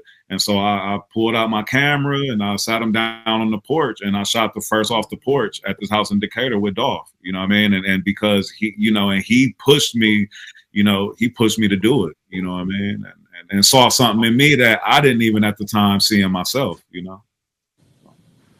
I ain't going to ask you about that Keisha Cole story, but they can hit you on the DM and ask you that Keisha Cole story. Frank, I know you got a minute. You have anything that you want to share before you get off with the people, or Dr. Bradley, who is in the ether? She can see you and hear you. Yeah, she messaged me, but no, I appreciate the invite. Wish I could have, you know, spoke more and stuff, but yeah, I appreciate it. It was good to hear and meet everybody. Appreciate you, Frank. All right, we got about 10 minutes. Q. What? Okay, so when I talked to Herman Sweatt scholars, a lot of them are like, the path to change is through financial literacy. Given the fact that you lost $7 million and $20 million over the last 2 years, like, what advice would you want to give to the young people who are in the room next to me about how to navigate this new world that's out here? Tariffs, things like that. Like, how do they manage their money so that they are able to do like you, which provide a platform to transform lives? Well, one I'll say is use the new tools that are available to you. So, like, don't be scared of AI, because you're going the next, for me, the next billionaires will be the ones that can manipulate AI the fastest. And so don't be scared there. Two, we have to collectively manage our money. So that's the real reason working on the credit union, because if you don't control your money, if you get a tax levy, like so I also bank at a private bank where it's owned by a family. So like the owners are the grandfathers. They got the nephews working there. They got the cousins working there, and it's a very famous family in the Milwaukee area. If something goes wrong, they're going to know about it a lot way before the common person is going to know about it in the financial industry. And so we have to keep moving up the chain in those ways, because if not, we're going to be lost. In Milwaukee, it's one black bank, and there's no black banks that actually offer like checking accounts or home mortgages or anything like that. And so we have to keep moving up that sector.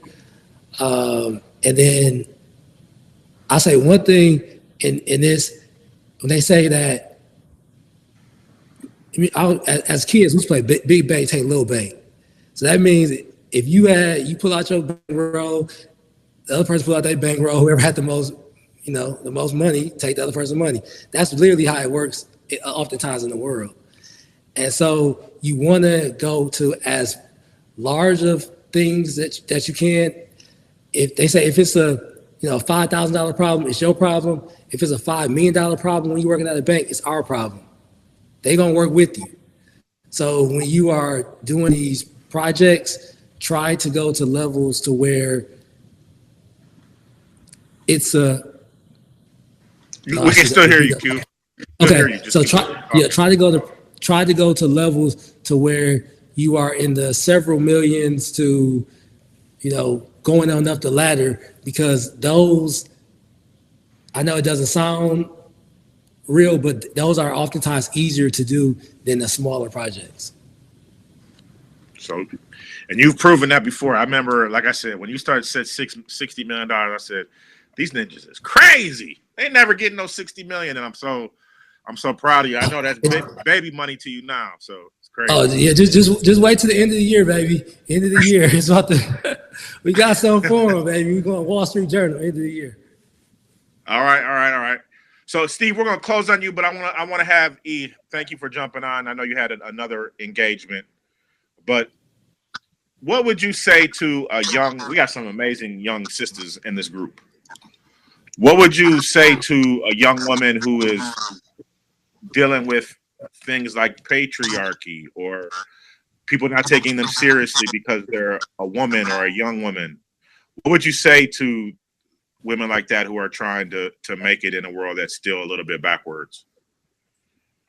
Yeah, I think, I work at a tech company right now, The Cut, and I'm one of the very few women who work there. And patriarchy is very real. I would say to the women, show up as your authentic self, but I would also say to the men, if you find yourself in positions of power, scoot over and make room for women. Scoot over, especially if you are a straight male. Scoot over and make room for queer folks. Scoot over and make room for someone else who doesn't have certain privileges as you do. I look around at young women, and we are getting the most degrees out of any demographic right now. We are creating our own businesses at much higher rates, and we're doing it with a lot less. During this recession, make sure you are being extremely thoughtful about your money. But also, I think a lot of women in my generation can learn a lot from younger women. There's a level of confidence that I see in young women who are students that I wish I had back when I was a student in college. And so continue to lean into that confidence. I remember I actually went to Berea College. Dr. Bradley was the director of the Black Student Union, the Black Cultural Center at Berea. And I was running for vice president against a guy I was running for vice president, and there was a guy running for president. And I will never forget the moment she asked me, "Why aren't you running for president?" And in that moment, I just thought he was a better leader than me. I just was like, he did it before. He's more confident. He knows what he's doing. But I think about that question she asked me all the time, and I continue to ask myself that question, because the underpinning of that question is, are you settling for less? Are you giving up your power? Are you fearful of that position? You have the qualifications, and a lot of times, especially when it comes to Black women, we are above and beyond qualified. I think a lot of folks can learn a lot from Black women, and I think a lot of young men are learning a lot from Black women. I just think when it comes to being in a male-dominated space, like in the tech company, it can get really stressful. It can get really frustrating. But I think if you are going to go into a workplace that is dominated by either men or white folks or whoever, just understand you still have the choice to leave. You still have the choice to find a work environment that suits you, and you still have the choice to have your side hustles. I'm not a fan of like thinking capitalism will save us because it hasn't and it won't. Putting the economy before anything is the same thought process that folks had in the South when it came to slavery. Ending slavery will end our economy, and if we end our economy, oh gosh. But when you start thinking more community minded and thinking the village needs to come together, you can start thinking more about, okay, like how can I get with my other friends who are content creators, and how can we get this coin together, and how can we use our advocacy within any space we're in. I work for a tech company, but I'm still able to do social impact work. So it's not just in the nonprofit sector. If anyone is interested in doing advocacy work, it's not just in the nonprofit sector where you can, stretch that skill set. It's amazing. And the cut is a very important barber app. Many of us use it every single day, transforming the way that barbering is done. And my barber is a woman by the name of She Cut Me, and so she is an ambassador to cut thanks to Enchanta. So one of the things, Biko, can I also share this? Yeah. So the founders of the Cut, they founded the Cut about 9 years ago, and they're much younger than me. They founded the Cut shortly after they got out of college. And they have been able to create this multi-million-dollar company. They've been featured in Forbes, but they're very young guys. And what ended up happening was they lived in a small town in North Carolina and needed a barber. And so they got together. One was the economist. He went to school for economics. The other was a techie. And they got together with a couple of their high school friends and created the Cut. They quit their jobs and they live with their parents. They do come from immigrant families, so living with your parents is not as uncommon in some households as it is in American households. However, one of the things I've learned from them is sometimes when you just need to stack your coin, living with family, if you can tolerate it, is not a bad idea, especially when you're just getting started out or you're trying to, start your business, whether it's living with your chosen family or living with your blood family. But from like sacrificing about 3 or 4 years, they've been able to grow a whole business from that, which is pretty impressive. Yeah, they're getting paid. All right, Steve, you got 5 minutes to close us out, man. I don't know what you want to do. I don't know if you want to leave us a word or something. I said, "Little dog, I've been where you been before. It took a lot for me to listen. My granny smoked dope and my daddy called life. I remember coming home with evictions on the door. I know you want a big bag, but it's some stuff that come with it. The briefing, I ain't gonna do too much. I'm just messing with y'all. Look, y'all was too thin. It was old, man. Hey, look, young dog said, hey, dog, get paid. But he don't talk about them rays. Yo, Gotti, he gonna motivate you to get a brick, but he gonna still be doing shows while you facing 46. You hear me? I ain't no teacher. But believe this, man. Believe in God. Put your family first. And if it's somebody around you and they got a little negativity in them, just move around. You ain't gotta move, you just move around from them. You know what I'm saying? And you'll be out here way longer because freedom is way better than jail. I promise. Like, and y'all want to go there and don't ever give up. Look at me. The dancing dude. That's all they say. I'm the dancing dude, and I turned it into positivity. You know what I'm saying? Now we got guys that look like me that dance. You know what I'm saying? They can bust their moves now. I done made it cool, y'all. Go on, get y'all boogie on. You know what I'm saying? Graduate from school, man, because walking around with a ski mask on, scaring people. Just look, as soon as I see you, I'm walking out. You coming here with a ski mask, I'm walking out. You know what I'm saying? But I'm gonna just be real with y'all, man. Put God first. That's the main thing. Put God first, and I promise y'all gonna get to exactly where y'all want to be. And God work. He won't. I promise he come through. He come through. off the porch, I did an interview with him. He came to Milwaukee. You know what I'm saying? And I don't know him. He don't know me. We just heard of each other off the internet. And he hit me. You know what I'm saying? Like, he didn't have to do that. He didn't have to call me. He could have called any other rapper in the world, but I didn't dance my way to the top. Absolutely. Yeah, I got an interview with him, man. What's up, dude? Yeah. What's up? Feeling great, bro. What's love? Y'all froze. All right. Well, okay. We're still here though, and so this got about 1 minute. Anybody have any closing words? Well, I love you guys. All right. We'll end there. We'll end there. I appreciate y'all very much. Thank you for always having my back. Corey, Q, Enchanta, Frank, Steve, I appreciate y'all having my back, and Wiley's University's back, and hopefully we can get you down to Marshall, Texas, to this beautiful historic campus one day soon.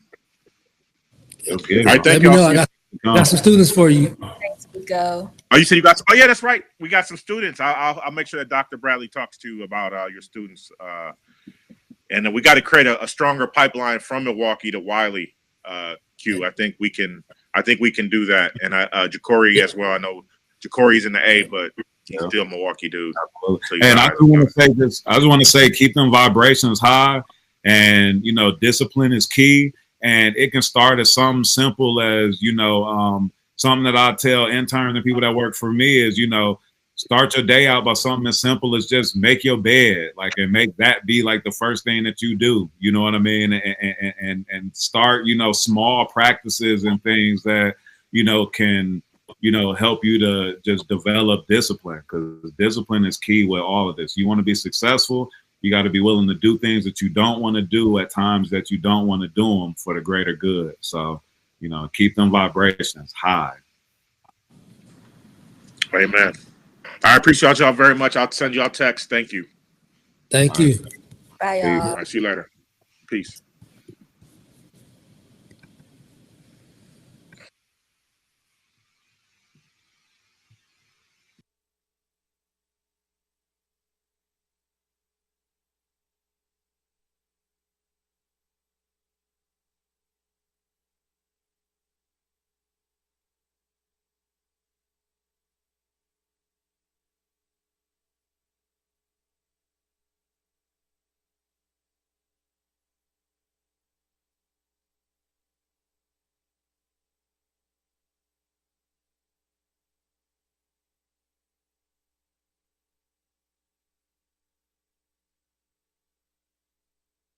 Offered me so many different opportunities.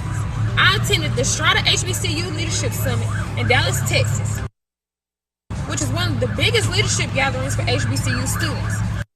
There, I connected with over 500 students from across the country and gained valuable advice from keynote speakers about my future career. And I even secured an internship for this summer. On top of that, the program has helped me financially by supporting my tuition, which has made a huge difference in my college journey. In addition to those experiences, I'm excited to be assisting fellow Herman Sweatt scholar Regina Hickman with her project for social good and leadership, titled Beyond the Game, Promoting Mental Wellness in Athletes. As a former athlete myself, I understand how difficult it can be to balance the pressure of sports and life while silently dealing with mental health struggles that often go unnoticed. Greetings, everyone. My name is Shakayla West. I am a sophomore from Marshall, Texas, majoring in physical education and health. I proudly serve as a second-year Herman Sweatt Scholar for Social Good and Leadership, a role that has truly shaped me since I've arrived on campus. This scholarship has placed me in new and rewarding situations, opening doors I never imagined.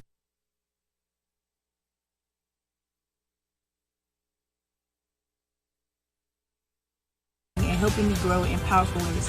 My project focuses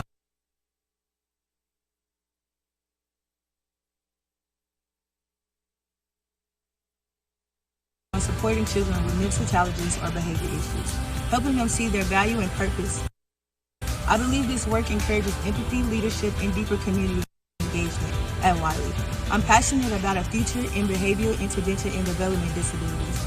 I hope to keep making a difference in younger lives while inspiring others to do the same. Greetings, my name is Regina Hickman, and I am a sophomore sociology major from Fort Worth, Texas, and I am a second-year Herman Sweatt Scholar. Being a Herman Sweatt Scholar has positively impacted me since the day I stepped on campus. It has taught me most importantly to be a leader, but it has also taught me how to really step out of my comfort zone. It has also opened many doors for me to be able to experience many opportunities I would have never been able to experience if I wasn't a part of this program, and also grow as a person.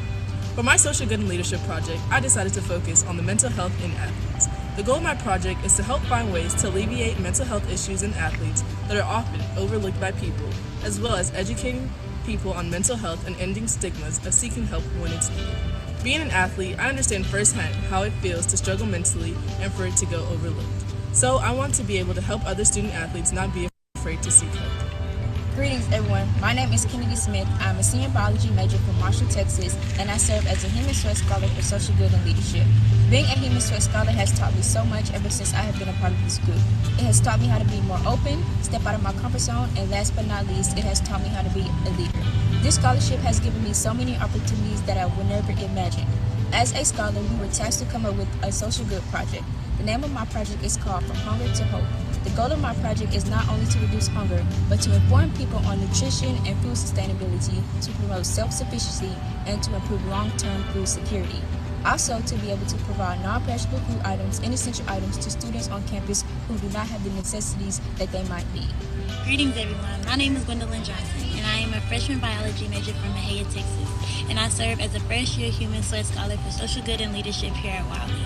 This program has made a big difference in my college experience by helping me build my confidence, become more proactive, and grow into a stronger leader. Each scholar in the program works on a social good and leadership project during their time at Wiley. Right now, I am currently teaming up with fellow scholar Regina Hickman on her project called Beyond the Game, promoting mental wellness in athletes. Our goal is to support athletes who struggle with mental health, especially since it's often overlooked. We want to raise awareness, break the stigma, and share useful resources that can help. As a student athlete myself, I know how hard it can be to manage school, sports, and life while facing mental health challenges in silence. This program means a lot to me, and I am proud to be a part of something that can make a real difference in others' lives. Good afternoon, everyone. My name is Dante Stringfellow Jr. I'm a proud Herman Sweatt Scholar for Social Good and Leadership at Wiley University and a second semester freshman physical education major from Marion, Louisiana. Being part of the Herman Sweatt program has been an amazing experience. It's helped shape me as a leader and deepen my understanding of what it means to do social good. One of the highlights so far was attending the National HBCU Leadership Summit, which helped me define my career path. I now know I want to become a basketball coach and a teacher. I'm currently teaming up with Kennedy, a senior, to continue her project focused on fighting hunger. We're working to promote nutrition, food, sustainability, and create a resource for students who may lack access to basic supplies. If anyone has ideas or wants to contribute, I'm all ears. Hey y'all, my name is Jaden McDonald, a junior mass communications major from Frisco, Texas. I proudly serve as a Herman Sweatt Scholar for Social Good and Leadership. This program has been a transformative part of my college journey, offering financial support and surrounding me with a powerful community of change makers. It's helped me grow as a confident, purpose-driven leader. My project focuses on building a youth mentoring program that connects Wiley students with underserved youth. Through mentorship, workshops, and activities, we aim to boost self-esteem, life skills, and motivation. This work is personal. I've done the same for others. Thanks to Herman Sweatt Scholars Program, I have the platform and support to bring this vision to life. I'm deeply grateful and excited to keep growing and making a lasting impact.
quiet for one.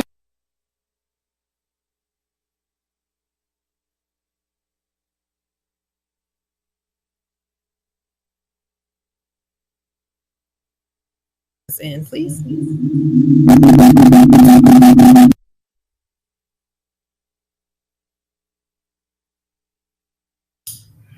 Hey, Dr. Bradley.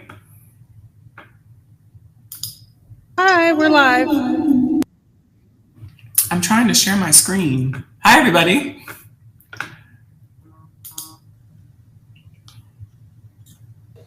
Hello.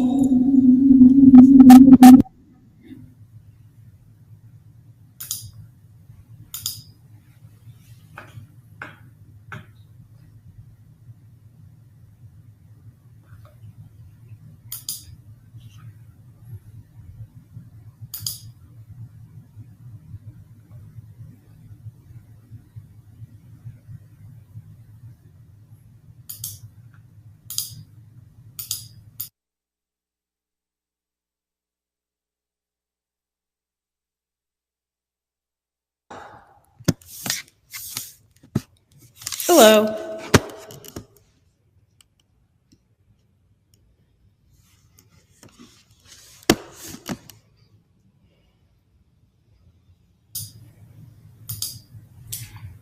I'm not able to share my. Okay. We are going to prepare to share your screen here in 1 second. Okay. Dr. Amazon, I'm going to introduce you. Great. So I'm really excited today to be able to share with you our very own Wiley University, Dr. Amazon. And Dr. Amazon is a professional here at Wiley University who serves as the Vice President for Student Development and Strategic Retention, and is a newly minted PhD who has finished her dissertation and has been contributing to the world around what we describe as social change, social good work relating to identity. I invited her today because I felt as though it was important to have an opportunity to share a little bit about what tools one can use to help make change in the world, and wanted her to use her own experience and her own work to be able to help guide us and share with us more information about not only what we were learning today from the various guests that we had, but how do we put those things that we learned into action. And she, for me, is an epitome of that, of being a person who observed, then put in thought and research into her work, and then now is acting upon that thought and research to make change at Wiley University through various endeavors. And so I will turn over to Dr. Amazon while we are getting her, be able to share her screen. Dr. Amazon, give us 1 second and we'll work with you to get that up. Thank you. Okay, well, in the meantime, I will get started. So when Dr. Bradley asked me to speak about social good, I thought about what are some things that I could speak about as it relates to lessons learned. And I thought about my dissertation. So this project I've been working on for the last 13 years. And it's something that's really important to me, something I'm very passionate about. As any project, I think, that takes that long, it's got to be something that matters. So I thought I would take some lessons from my dissertation experience and apply it to the work around social good, specifically with self-awareness. One of the things I discovered as I was doing my dissertation is that I sort of walked through life without doing a deep dive into me. I traveled all over, I visited friends, I've been in and out of the country, but I didn't spend time in my own head. And arguably, that's where you spend most of your time, is with yourself. And I found that as I was doing my dissertation, I started to challenge myself and ask myself specific questions around me, why I thought the things I thought, why I believed the things I believed, why I responded to certain things the way I responded. And so that deep dive helped me be a better researcher. It helped me be a better friend, a daughter, a sister. And so I think it's important for today's talk for us to talk about self-awareness. So until we get the screen share up, I'm gonna just go ahead and go through the slides. But the first question is, how can I promote social good? So the first part of that question is I have to have an understanding of myself. And who am I? I'm the daughter of Paul and Gabrielle. Paul is my father, Gabrielle is my mom. Both of them are from Haiti. So they came to the United States in their late 20s. So they were born and raised in Haiti's culture, practices, all those things. And so I was raised in the United States, but I was raised with Haitian parents. So at school, I was American, and at home, I was Haitian. So I had to figure out how to navigate both of those identities. I used to dance. I'm a student. I'm in a sorority. I'm a vegetarian. I'm a professional. I'm an advocate for historically Black universities. I'm a researcher, a thinker, a musician, a dog mom. And all of those things come together to determine who I am. So if I'm not able to name the different parts of myself that exist for me, there's no way for me to actually promote social good. So the first step is for us to understand us. Lesson 1 is positionality, understanding yourself and also understanding your blind spots. I have a slide that talks about something called Johari's window. And it's basically this model of self-awareness that says that there are 4 parts of ourselves. The first part is the piece of you that you're aware of and that other people are aware of. This area is open because you have knowledge of it, you can speak about it, and other people have knowledge about it and can speak about it, especially those who are close to you. And then there's a part of you that others are aware of that you are not aware of. This is called a blind spot. Other people can speak about it on your behalf, but because you have a blind spot, might not be something that you can speak about. That's the second area. The third area is the hidden area. So this is something that says that you're aware of, but others are not aware of it. So there's things that you know about you that others are not familiar with. So you hide it. So this third area is the hidden area. And the last area is the unknown area, which says that there's things about me that I'm not aware of, and there's things about me that others are not aware of. This area is unknown. So basically, Johari's window is an opportunity for us to look at these different parts of ourselves and ask, what parts of myself is everyone aware of and me? What are my blind spots? What parts of me do I hide from people? And what parts do I not know at all? Because there are circumstances that I have not experienced yet. And so there's things I don't know that I would react to. So when I named parts of me, when I said who I am, and I said that I was Haitian, that I was a dancer, those are things I was willing to share. But there are parts of me that I'm not willing to share. Those parts could be hidden or those parts could be blind spots. So before I can promote social good, I have to be able to name those things and also take time to do a deep dive on parts that I'm aware of and also parts that I'm not. I'm moving on to a poem that I like to have students do. It's called Where I'm From. Basically, it asks for people to do this reflection work. So we talked about Johari's window. We talked about opportunities you have to revisit blind spots and areas of yourself that you may not want to think about.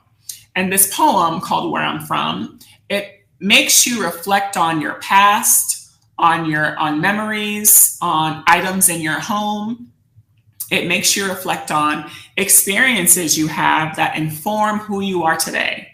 Oftentimes when I have conversations with college students, we'll ask them questions like, what do you want to be when you grow up? What do you aspire to be? But rarely do we ever ask them who they are. Who are you? Because the question, who are you, is going to inform the work that you do. And so this is a more difficult question, arguably. It's different than, I want to be a radio show host. I want to be a dancer. I want to be a CEO. If I ask you, who are you? It forces you to think about all of the things that have led you to this moment. And so this poem called Where I'm From, which hopefully we can display on the screen shortly, asks you to look at items or think about items in your home and connect that to who you are. So what did it look like in your home? What did it smell like? What sounds did you hear when you were home? What were items that were around you? And when students tend to do this exercise, you'll hear different experiences because some students are from the suburbs. When they look outside, they see green grass and trees. And other students who are not may see buildings and subway systems and concrete and no grass and trees. Some people come from homes where there's food in the fridge and lots of light. Other people come from homes where there was no food in the fridge and they went paycheck to paycheck. So the Where I'm From poem asks you to reflect on those things so you can share information about yourself. So I did complete mine, and I'm gonna go ahead and share it with you. So it's called Where I'm From. I am from Mickey and Minnie Mouse sheets, from Blue Magic and Luster's Pink Oil, from ranch-style single-family suburbs of South Plainfield. I am from the green grass, pink roses my grandmother used to plant every year. I am from dinner at 7 p.m. and eating around a table. I am from Paul and Gabrielle, the Amazons and the Cadets and the Neptunes. Since my grandmother was not married to my grandfather, we couldn't take his last name. I am from summer family vacations. I am from never talking about our feelings. I am from Gael. People in Haiti are starving and you have nothing to be sad about. I am from Catholic Church and CCD. I'm from Brooklyn, New York, via Haiti. I am from Bonapese, Guyot, Dicole. I am from the time my mom and dad sat us down and told us that my mom had cancer and I knew my life would never be the same. I am from the tears I cried but never shared. I am from pictures of family on the walls and those I've met and never knew. Thank you, Mr. Ashley. If you could just go to the slide with the poem on it. So basically, I use this exercise for people to introduce themselves, because if I introduce myself or students introduce themselves, they may say things like their name, their major, and the city that they're from. But this poem allows you to really think through your past and share things about yourself that you may not get in a regular conversation. So I was able to share with you parts of me because the question was, who am I? And since the first lesson is understanding yourself, I was able to share parts of me that you may not necessarily get to hear in a regular conversation. So what's the next lesson? The next lesson is what matters to you. I talked about my dissertation and I didn't tell you exactly what the topic is yet, but I'm gonna get into that now. So I follow this pastor, his name is Darius Daniels, and basically what he says is that two people can look at the same thing and have completely different reactions to it. And basically what that says is it's suggesting that we are uniquely equipped to handle the things that we see. So if you're looking out in the world and you're watching the news, there could be an incident that's happening that you look at and you're really reacting to it and you really value and care about it. And the person next to you could look at it and not care. And what this pastor I follow says is that it's because you are uniquely equipped to address that issue and maybe that person next to you is not. So the second lesson is identifying what matters most to you to be able to promote social good. There's things that you're going to be specifically passionate about that other people are not. And that's because they're not uniquely equipped to handle that issue, but maybe you are. The third lesson in promoting social good is understanding privilege. So I have to ask myself, well, one, what is privilege? And in short, privilege means that if I don't have to think about something and I don't have to worry about something, then it's a privilege. One example I'll give is my ability. Ability, my able-bodiedness. I get up in the morning and I walk on two legs, I eat breakfast, I brush my teeth with no assistance. So basically what that is saying is that I don't require any help. My ability, I don't require a walker or a wheelchair, or I have the use of both my hands to be able to do the regular mundane things that we do every day. So my ability is a privilege. I don't require any extra effort to do things. So the third lesson in social good is understanding your privilege. So a question is, does my race have privilege? Is my gender a privilege? Is my sexuality a privilege? Is my citizenship a privilege? And citizenship, as an example, I'm born in the United States. I don't worry about being deported. I move through the streets, freely as an American citizen, arguably, and I don't worry about someone coming to my home and putting me in another country. That's a privilege, some might argue, and my ability. So the third lesson in social good impact is understanding the privileges I have and how that can impact my ability to do certain work. The work I do is a privilege because there could be some who, if they do what I do, they could receive ramifications for it. The fourth lesson is identify the risks. So what are the risks around the social good that you may want to impact? Because social good involves other people and other groups. So is it possible that you can cause harm, even though you may mean to help? I don't know if you can still get the screen shared. It's all right. So the next exercise I wanted to do is called the social identities experience. I talked about understanding yourself. I talked about different parts of my identity and how that may impact the work that I do. But the next part is thinking about how specific parts of my identity come up for me in conversations with friends and with family, and how that impacts the kind of social work that I do. So the first part is there's many different pieces of our identity. We have our race, gender, sexuality, age, skin color, our health status, our parental status, our socioeconomic status, religion, spirituality, and many other things that make up who we are. And all of us have a wide variety, different combination of these things. So part of the self-awareness exercise is for us to do a deep dive into what all of these different things mean for us. So I'm going to pose a couple questions for you to think about, and we'll go from there. And I'll give you some of my responses as well. So as we think about the list I just gave, the different social identities, so race, gender, sexuality, age, the first prompt is, this part of my identity has the most privilege. And when I think about the list I just gave, I think about ability, as I first talked about. My ability has a lot of privilege because I don't require help as I move through my day.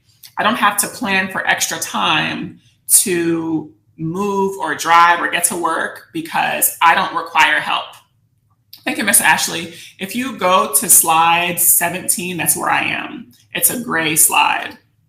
So another part of my identity that has privilege is my sexuality.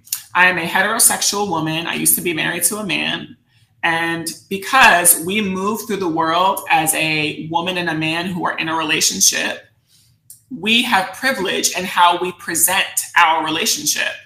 We could display affection publicly. We could discuss our relationship with our families. We could be present without any worry about who's going to respond to our relationship. But I have peers and colleagues who are in same gender loving relationships who have never told their family about their relationship, who don't post on social media, who don't display affection in public with their partner because there's the threat of violence or there's the threat of discrimination.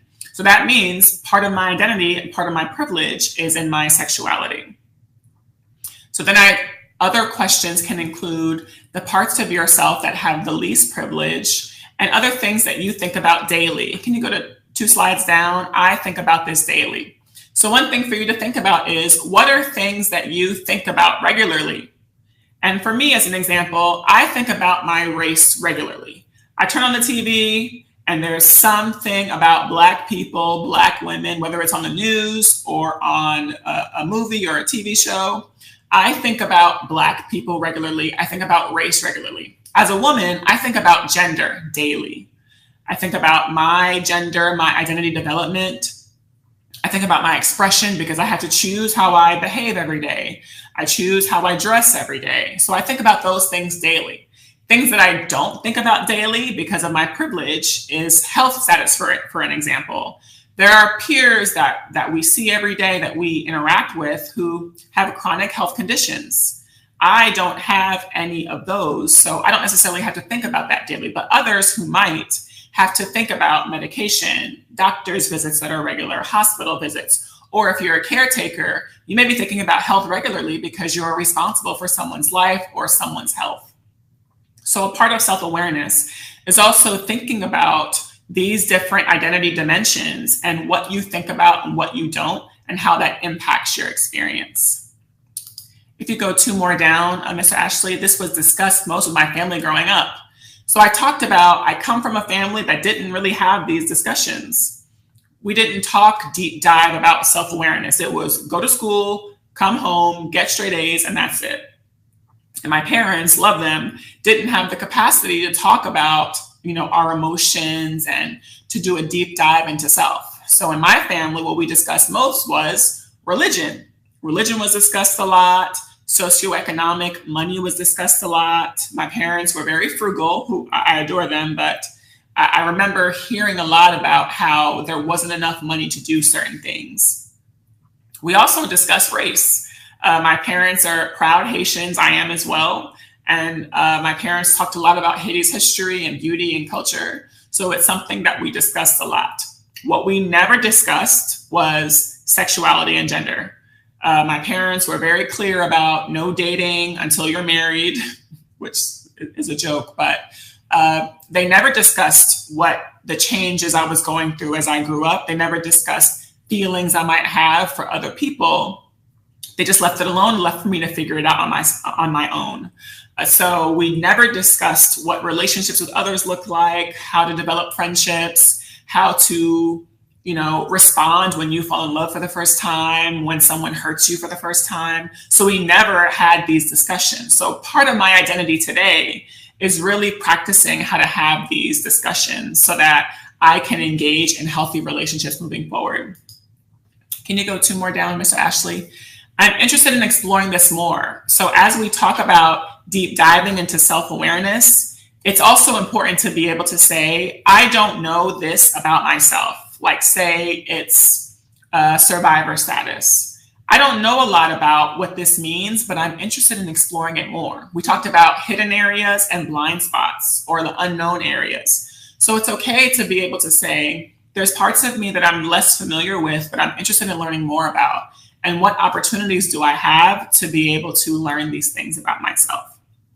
And the last one is, what do you discuss with your friends? When you think about, opportunities that you are with friends, whether in your home or when you're out socially, you can go to the next slide, Ms. Ashley. Whether you're out socially with folks or when you're in your house, what do you and your friends talk about? Do you talk about other people? Do you talk about what's going on in the world? And what is framing those discussions? On the other hand, what don't you talk about with your friends? There's things here that you don't necessarily worry about. So consider that as you're thinking about social good, because the impact you're making, there could be people that you're impacting who worry about the things that you're not worried about. So part of this self-awareness is thinking through what's most important to me, but also what could be important to the people that I'm impacting. So the 5th lesson, you can go two down, Mr. Ashley. The 5th lesson is sincerity is not a substitute for skill. Intention does not absolve impact. It's a lot of well-intentioned people who want to do social good. Even the word isn't it good. We want to do good work. We want to do something positive. But it is possible for you to intend to do well and cause harm. So the pastor I mentioned before, he says this, sincerity is not a substitute for skill. Social good is a skill. It requires practice. It requires precision. And you can be sincerely wrong. You can sincerely cause someone harm. So it's important for us to ensure that social good, we're developing our skills around understanding ourselves and how we impact the world around us. Can you go to the next slide, Mr. Ashley? Also, thank you so much for figuring this out since I wasn't able to share my screen. I like this acronym that I like to share with folks whenever I'm speaking or whenever others are. I think it's important to think about this acronym, which is THINK. If I have something to say, is what I'm saying true? Is what I'm saying helpful? Is what I'm saying inspiring? Is what I'm saying necessary? And is what I'm saying kind? If it's not any of these things, is it really important for you to say? So before you respond to things, think. So that's the 5th lesson, is sincerity is not a substitute for skill. So I think as I think through, all the different ways that, working on my dissertation has impacted my own self-awareness, I think about being comfortable with what's uncomfortable. Because much of what I discussed wasn't easy for me to think through. It wasn't easy for me to go to my past, think about things I had left long ago, and unpack it and ask myself what it means for how I behave today. So I certainly encourage folks to take those couple strategies and lessons, identify your blind spots, understand yourself, think about what matters to you, understand your privilege, think about the risks associated with whatever social good you want to do, and to remember that sincerity doesn't substitute the skill that's needed to do social good work. And that concludes my talk. Thank you, everybody. Thank you, Mr. Ashley.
Thank you. On behalf of the Herman Sweatt Scholars and the Center for Social Good and Leadership, we want to say thank you for spending your time with us. I'm extremely proud of the work that the students have done. So if you all could take a bow for your efforts, for the work, for the year that we've worked together. And Dr. Baker, we want to say thank you for an extraordinary year as our activists in residence and for all the ways that you've helped to make this year's program particularly special. And we want to thank all of you all that got to participate. It will be on YouTube, so share with a friend, let someone know that they missed a really great experience. And again, thank you for participating. Thank you all for joining us, and thank you to the students here at Wiley University who are Herman Sweatt Scholars who have worked extremely hard to make sure that this happened this year. So thank you, and again, take another bow. Thank you, and have a great rest of your day.